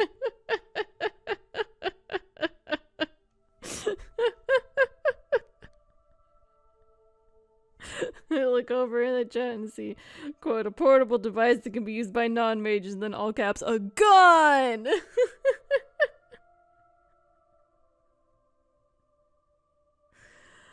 Oh my god. I mean, you're not wrong. It kind of is like that.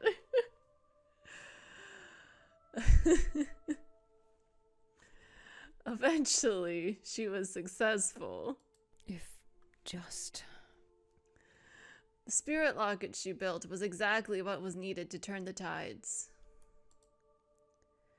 We all went there to the front lines ourselves and saw things to the end.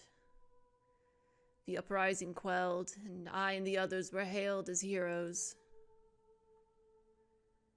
What happened? You left the parade. That's amazing, though, isn't it? But you left. What happened? Politics. Lethrus, grant me strength. Accusations were made that the uprising was the work of the kingdoms of the north. All lies, of course. The Paragons had gotten a taste for war, and they needed an excuse to start a new one. I and the other heroes were sent off to fight our neighbors, to bring the land under the banner of the Empire. The Northerners are tough folk, though, and the war dragged on. The Paragons were losing support among the nobility. The spirits had been hunted to extinction to feed the new spirit lockets. People were starving. And that's when the cleansing happened. What do historians have to do with this? No way. They needed someone to blame. I can't believe this. The Empire. They just needed someone to blame? Elizabeth nods with a wry smile. I see. When your failed politics are throwing the land into chaos, it's much easier to blame the ones documenting the truth than to actually fix things. The Empire made up some excuse, found a corrupt mage or two to use as an example for the entire profession, and then they sent us to kill them. And we did. Elizabeth has a faraway look in her eyes as she speaks. If just... An entire line of mages, slaughtered with the very weapons they helped to create. The war was eventually won, and the kingdom was annexed, its people fleeing into the mountains. And I left the Empire.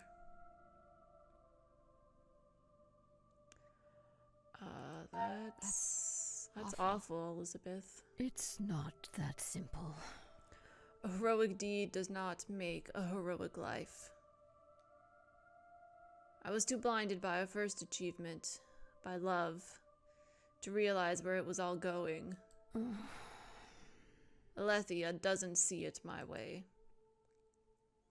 She still believes it was the only way to gain peace. If she truly believes that, or just needs to believe it to justify what we did, I don't know. I hope Victoria doesn't take after her in that regard. She's a sweet girl. She deserves better. But that is quite enough of that. I'm tired now. Be careful out there. Please excuse me.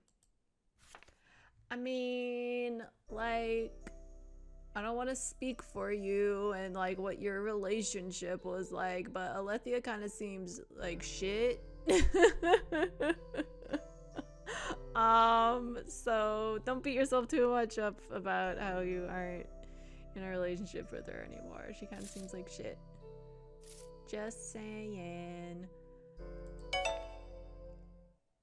Anyways, let's go save our friends. Welcome back. What can I do for you? I'm ready to put up the wards. I'm ready. I have the wards from Elizabeth.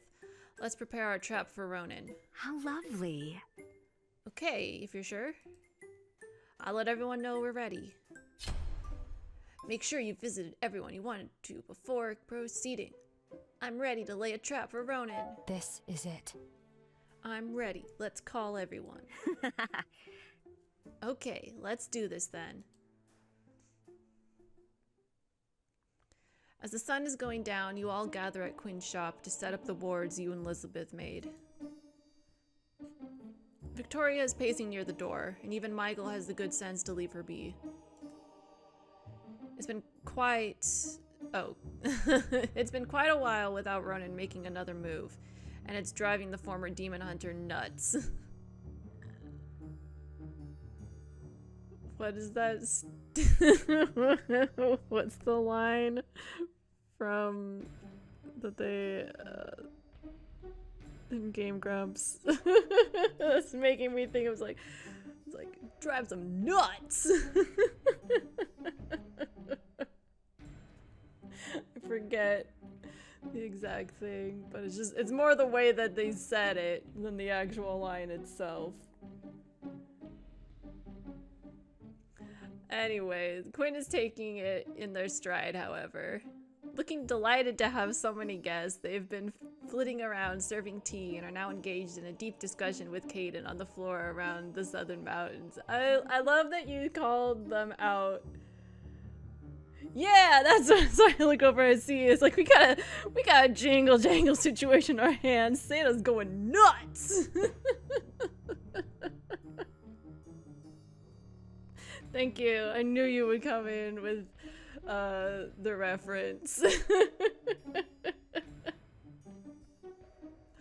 Anyways, I was trying to say I like that you called out these two characters as your favorite. And now we've had 2 scenes that involve them like talking to each other and being friends.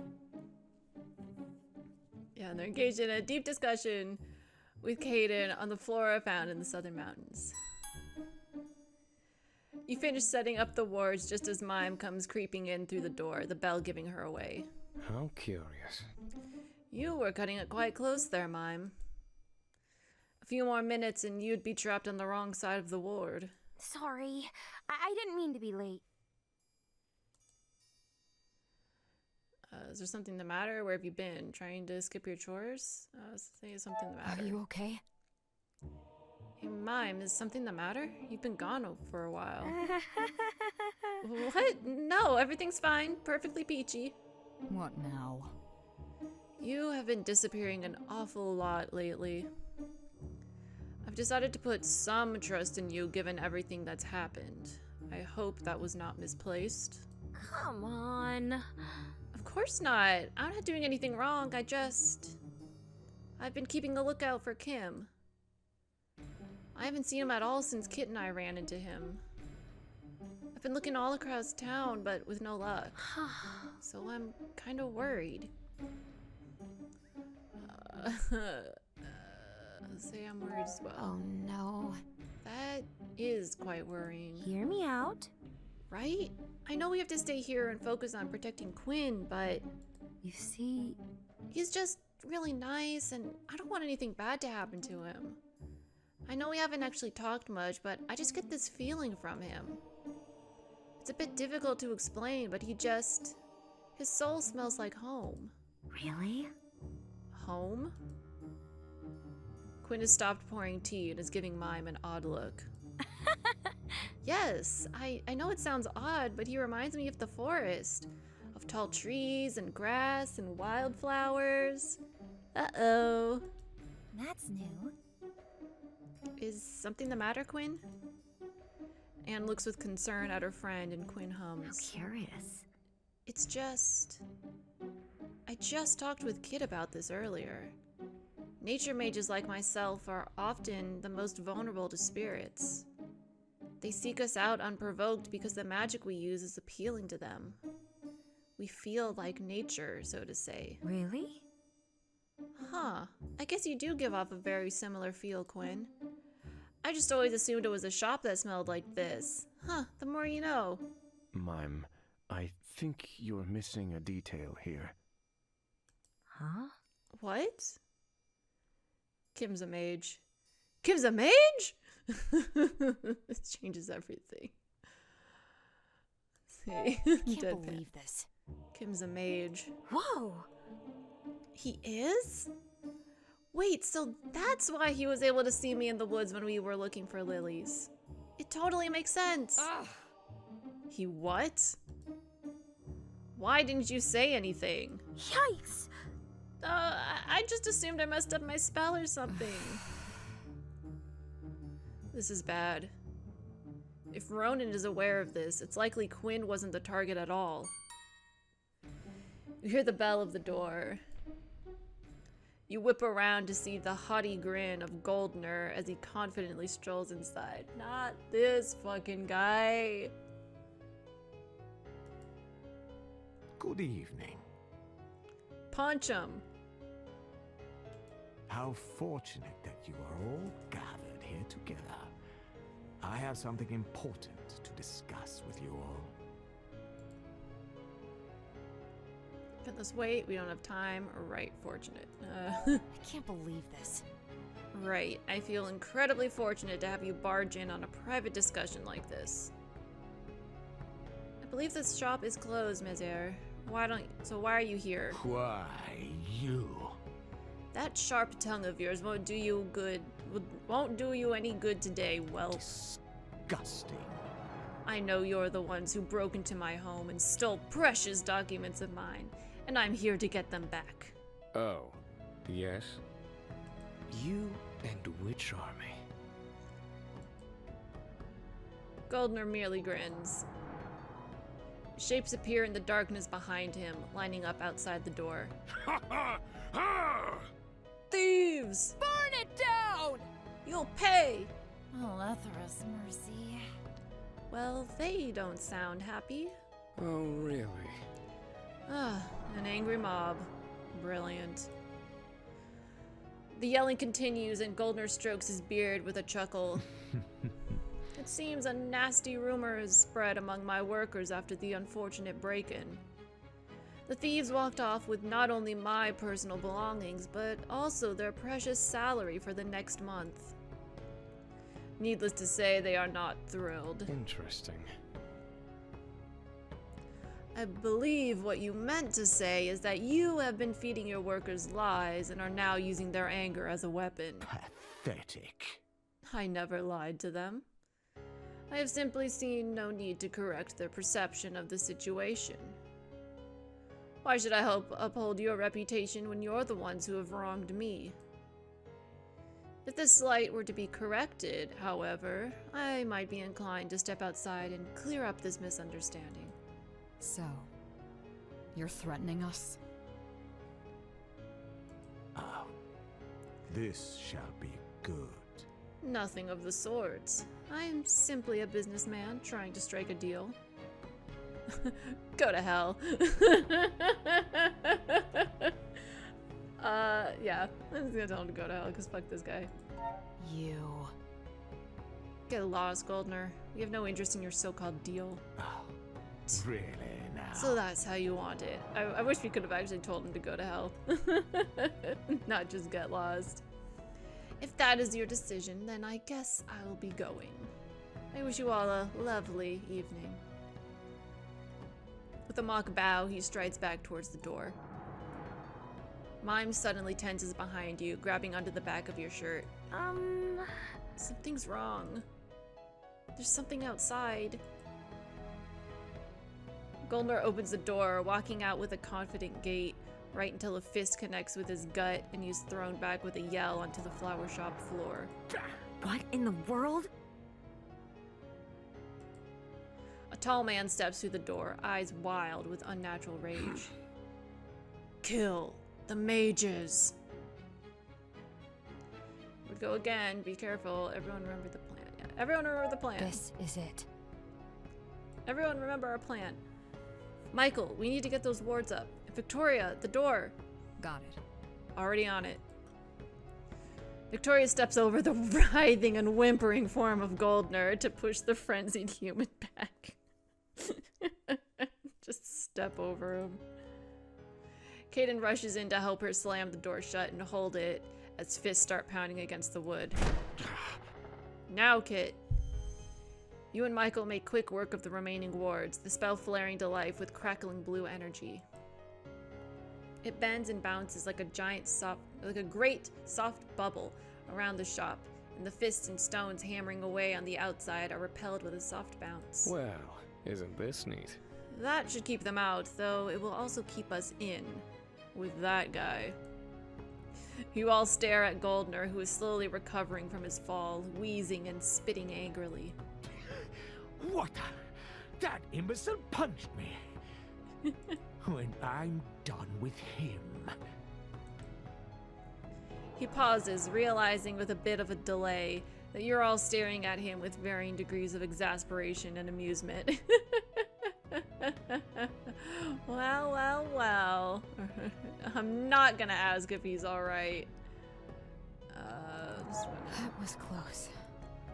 Right. So, what happens now? Is there some way to... Don't you Listen dare ignore here. me, alchemist. I want to know what the hell's going on here. Enough. What happened is that your selfish lies have made your workers prime targets for demons to latch onto. Now they're following its will until we can stop it. You!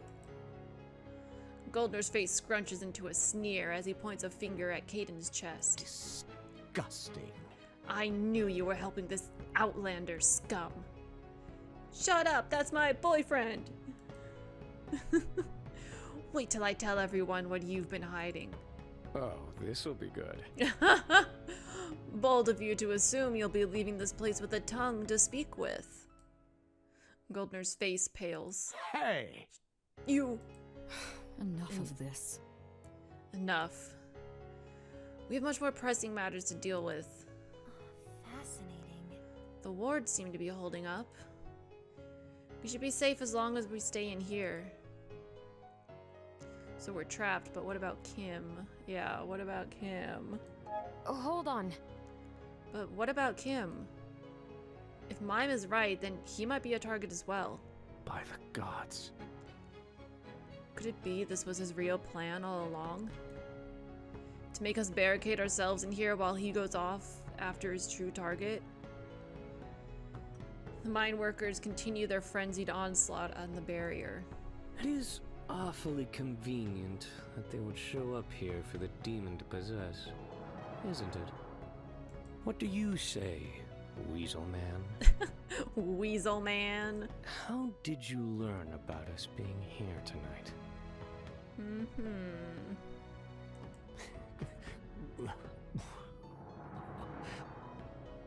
Oh, I thought he was gonna say, that's none of your business. Alethra's mercy. Ronan then, that figures.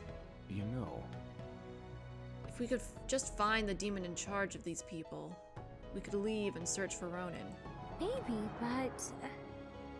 I can sense it somewhere outside, beyond the angry people. I can't believe this. So we're stuck. Perhaps. But we're not without options. What now?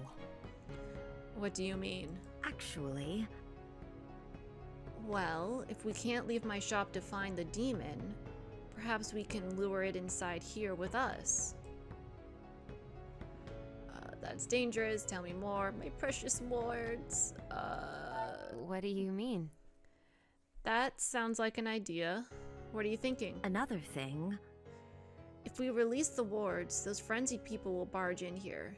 No doubt the demon would use the chaos to target someone in here, most likely me. We simply have to be ready to catch it. Absolutely not. Quinn, I am not allowing you to use yourself as bait. Do you have a better plan? Look, If I may cut in, it might not be necessary to use Quinn as bait. A nature mage, of course, is a very attractive target to them, but there is one thing they like even more. what? And what is that? huh? Hate. All eyes turn to Goldner, who is still fuming, holding his bruised chin. He's never going to agree to that. He doesn't have to.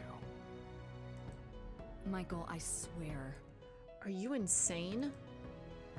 No matter our own personal grudges with this man, he's still a civilian. We can't use him like that.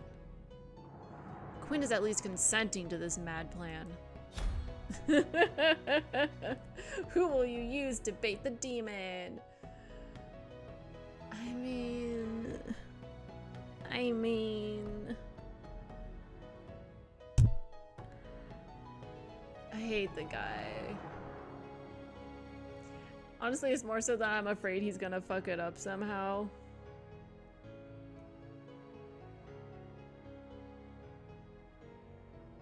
Where, like, Quinn would resist, you know? I feel like Goldner has no, like, willpower whatsoever.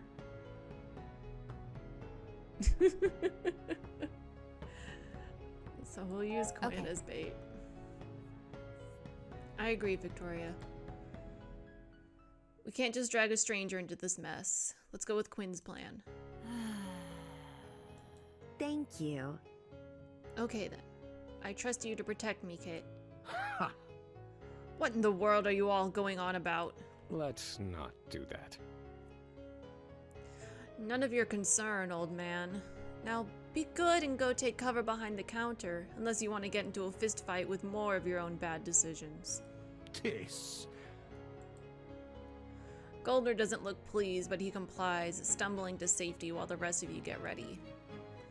You release the wards, and immediately the group outside pushes through the door, mindlessly swinging at the first person they see. I am not getting paid enough for this.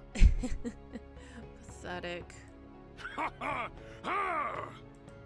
Look, We'll hold the door, kid. You keep your eyes on Quinn. Yes, leave the brawl to us. Your companions hold off the mine workers at the door, and you step close to Quinn, glancing around warily for any signs of the demon. They're here. In the next instant, a force sends you flying, crashing into a shelf of dried herbs that breaks beneath you. No! Good evening, mage. Absolutely not. Stay away from me. Now, why would I do that? After all, you were the one who invited me in, were you not? Quinn's hands clench at their sides. A curious soul. The obedient child who never questioned their path as rails were welded in front of their feet. But that has changed now, hasn't it? You question your purpose. You question your happiness. You have tasted rebellion, and it was sweet, so you desire more. With desire comes fear, however. Will I succeed? Will I reach my goals? The anxiety has shattered the clear surface of your life, but don't worry. I can give you the power to bring peace back. Yeah, in the chat I see. Yeah, my worry is he'll either screw up or turn on us. Yeah. He'll either, like, bolt, thus leading the demon away from us where we can't get to it easily. Or he will, like, give in immediately. And we won't have time to capture it and then be possessed, and now we have another demon-possessed person.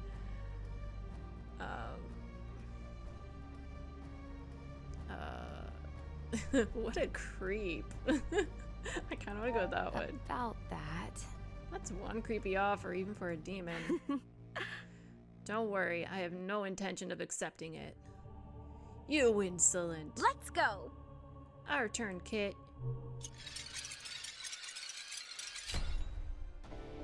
Okay.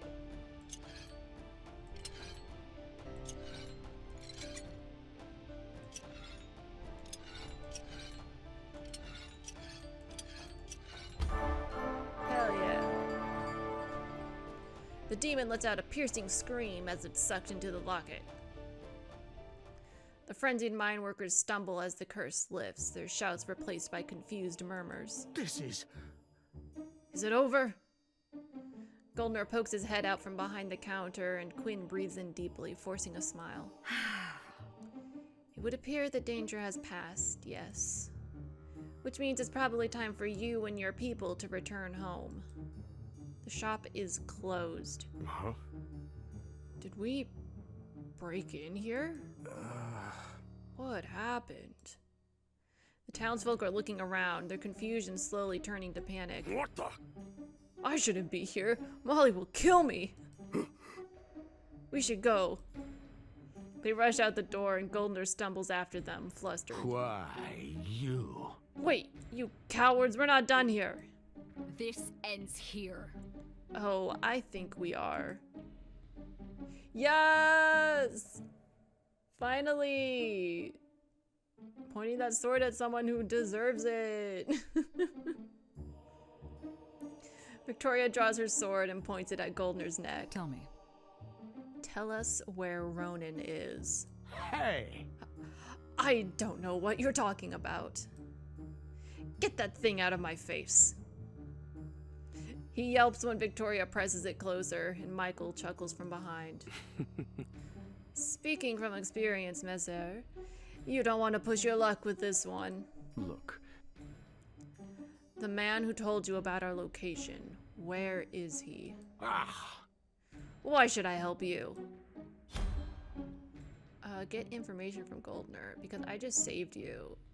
Child's in danger, 1 word, sword.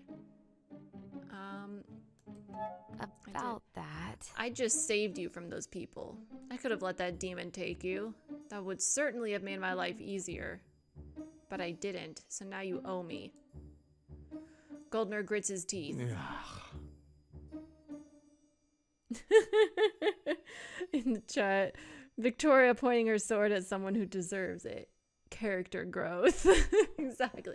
That's what we call growth. Let's see. The man approached me at the town square about an hour ago.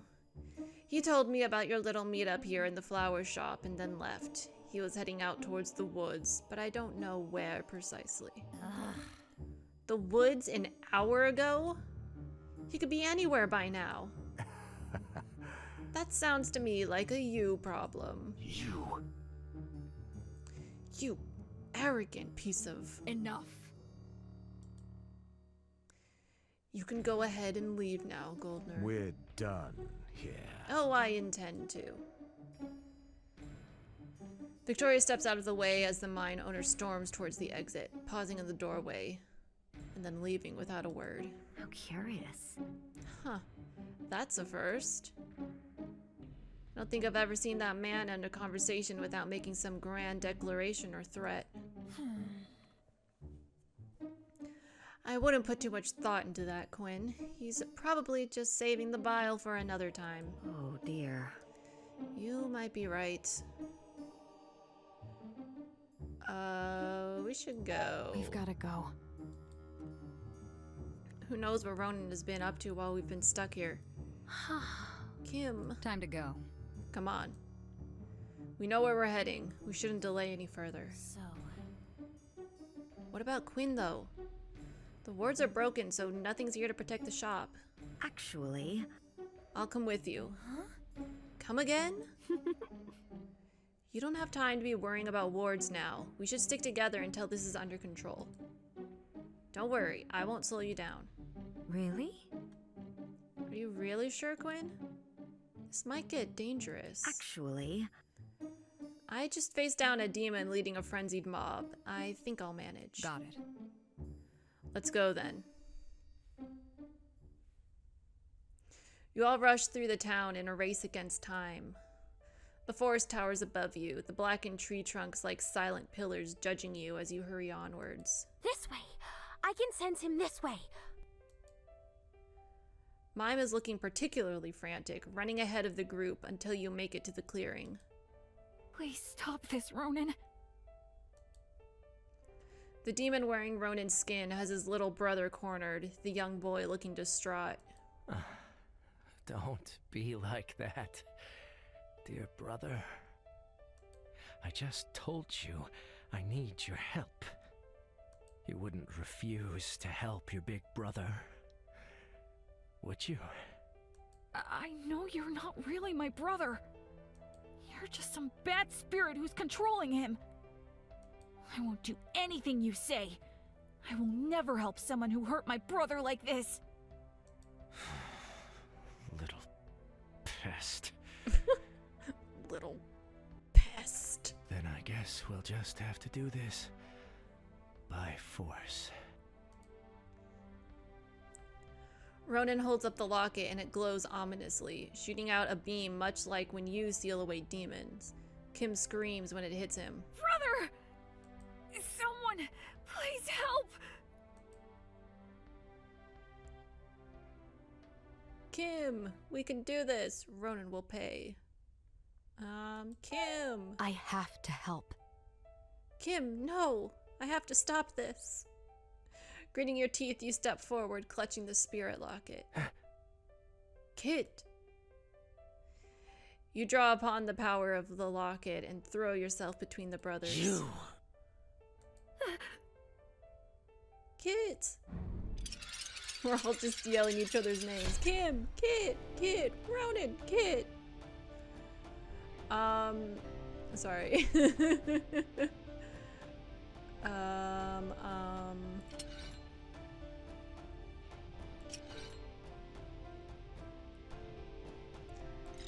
Oopsie. I wanted to do that. Okay. There we go. The beams from your lockets connect and rebound off each other. Kim is released from the spell and falls back with a scream. You lock eyes with Ronan, and then everything turns white.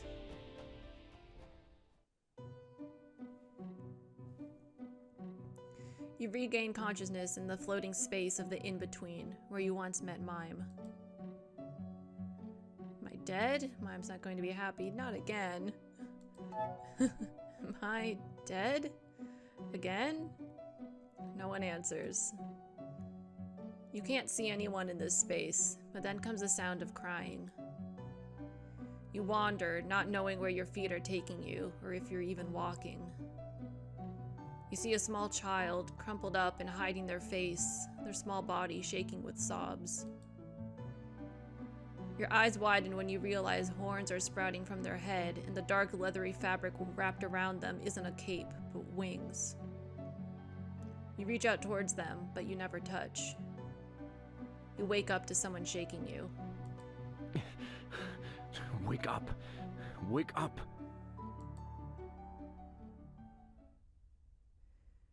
You open your eyes and find Caden looking down at you. His face is drawn tight with worry. You're awake. Thank the... How are you feeling? Can you move? Carry me.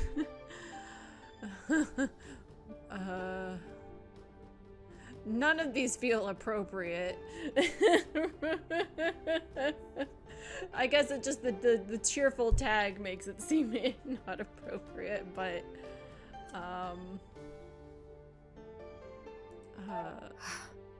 fine. Oh. What about you? Are you hurt? The tall man lets out a frustrated sigh, his hands tightening on your shoulders. Am I fine? I just watched you run headfirst into danger and then collapse. I'm not fine. I'm furious. Uh-oh. He breathes in deeply, closing his eyes, then slowly stands and helps you up, his strong arms lingering on yours just a bit longer to make sure you're steady. I'm glad you feel okay, but you scared me. I thought... No, that doesn't matter. Let's just move on. The chat, Caden Angie. You're still out in the clearing. Ronan is gone and the rest of your companions are gathered around you. What happened? Did I get him? Is Kim alright? What happened? What? So, what happened? I'm not exactly sure. Fascinating. Using the lockets against each other seems to have made them rebound, so the spell wasn't completed. You were knocked out cold, and when the light disappeared, Ronan was gone. Do you mean gone, so we won? He wasn't so tough. What do you mean gone? Really? What do you mean gone? He just disappeared? For now. I wouldn't count on him having just vanished for good, but it seems we won this round. You know... We should get back to the shop. Figure out what to do from there. We still have one more matter to attend to, I'm afraid. Kim appears before you, teary-eyed and scared beyond belief. Kit, I'm so sorry. This is all my fault. I'm okay, don't cry. I pass out all the time. No. Say I'm okay. About that. I'm fine, Kim. I promise. Please don't blame yourself. Kim sniffles, looking up at you with big teary eyes. Are you sure? The alchemist is quite stubborn. They won't crack so easily. Look. Now that we know Kim's a mage, I have to arrange for him to be transferred to the academy. I might still have some contacts with the demon hunters I can call in. No! Kim looks distraught. I can't leave. Not now. I still don't know what happened to Ronan. You'll be safe at the academy. This place is obviously dangerous. But he's my brother. I can't just leave him. So can't we make an exception? We still need him. You should be allowed to see this through to the end. So can we make... I wonder. Isn't it possible for him to stay just until we've solved this mess? About that. I'm afraid I can't allow that. Look. Now that his powers have manifested, it's just a matter of time before accidents start happening. An untrained mage, especially when they're put in stressful situations, is dangerous. We don't want such complications. I can train him. Why? Quinn? What are you talking about? I have completed the training of a nature mage. I can definitely give Kim here an introduction to the basics. He's only just awakened to his powers. If I remember right, families usually get a bit of time to get their affairs in order before a child moves to the academy. So we're hardly bending the rules if we let him stay with me for a few days. I'll take full responsibility, of course. Tell me. You are aware of what that means. Obviously. Kim looks up at Quinn, a bit scared. I don't want you to get in trouble because of me. Oh, aren't you a darling child? Don't you worry. I know what I'm doing. You look like someone who's had to shoulder a lot at such a young age. It's admirable. But please allow me to be an adult and handle these things for you. You should never have to cope with these things alone. Quinn. Kim starts crying again and tackles the floors with a hug. Quinn stumbles but holds him close, patting his head while gently cooing. Shh. There. Let it all out. Victoria looks thoughtful, then eventually sighs and nods. 3 days. Then I'm calling in the hunters. Thank you.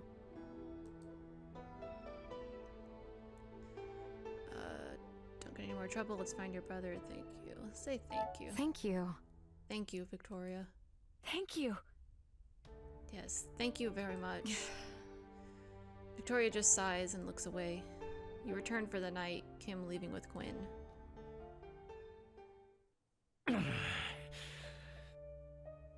This is blasted. I'm done playing nice. This wasn't supposed to happen. Oh, Well, this well, shall well. be good. Seems like you are in need of a little bit of assistance. What? You. They meet. Again, chapter 5, respite.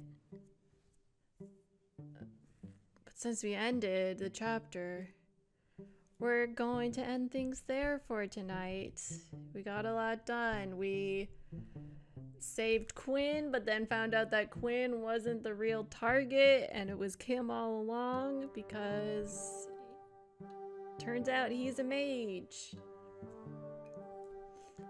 And we're definitely like getting into the home stretch. I think there might be like 2 streams worth of stuff left. So yeah, we're getting closer and closer to the end.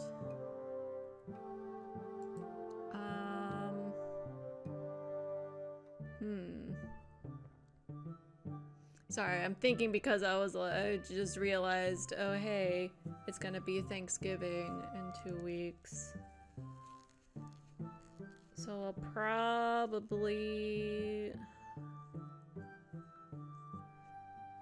do a stream. I mean, next week will be fine.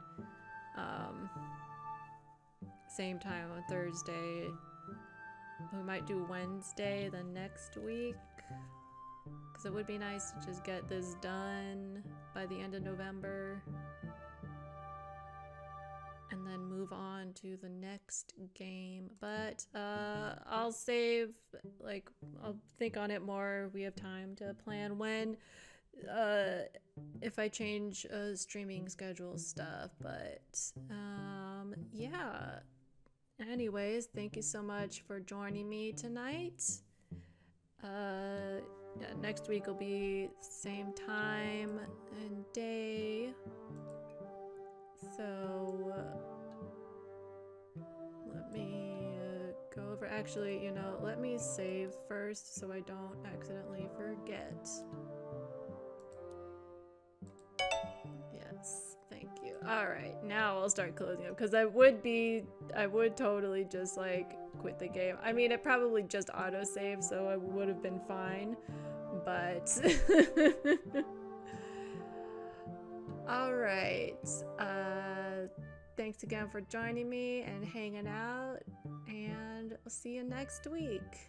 Bye-bye.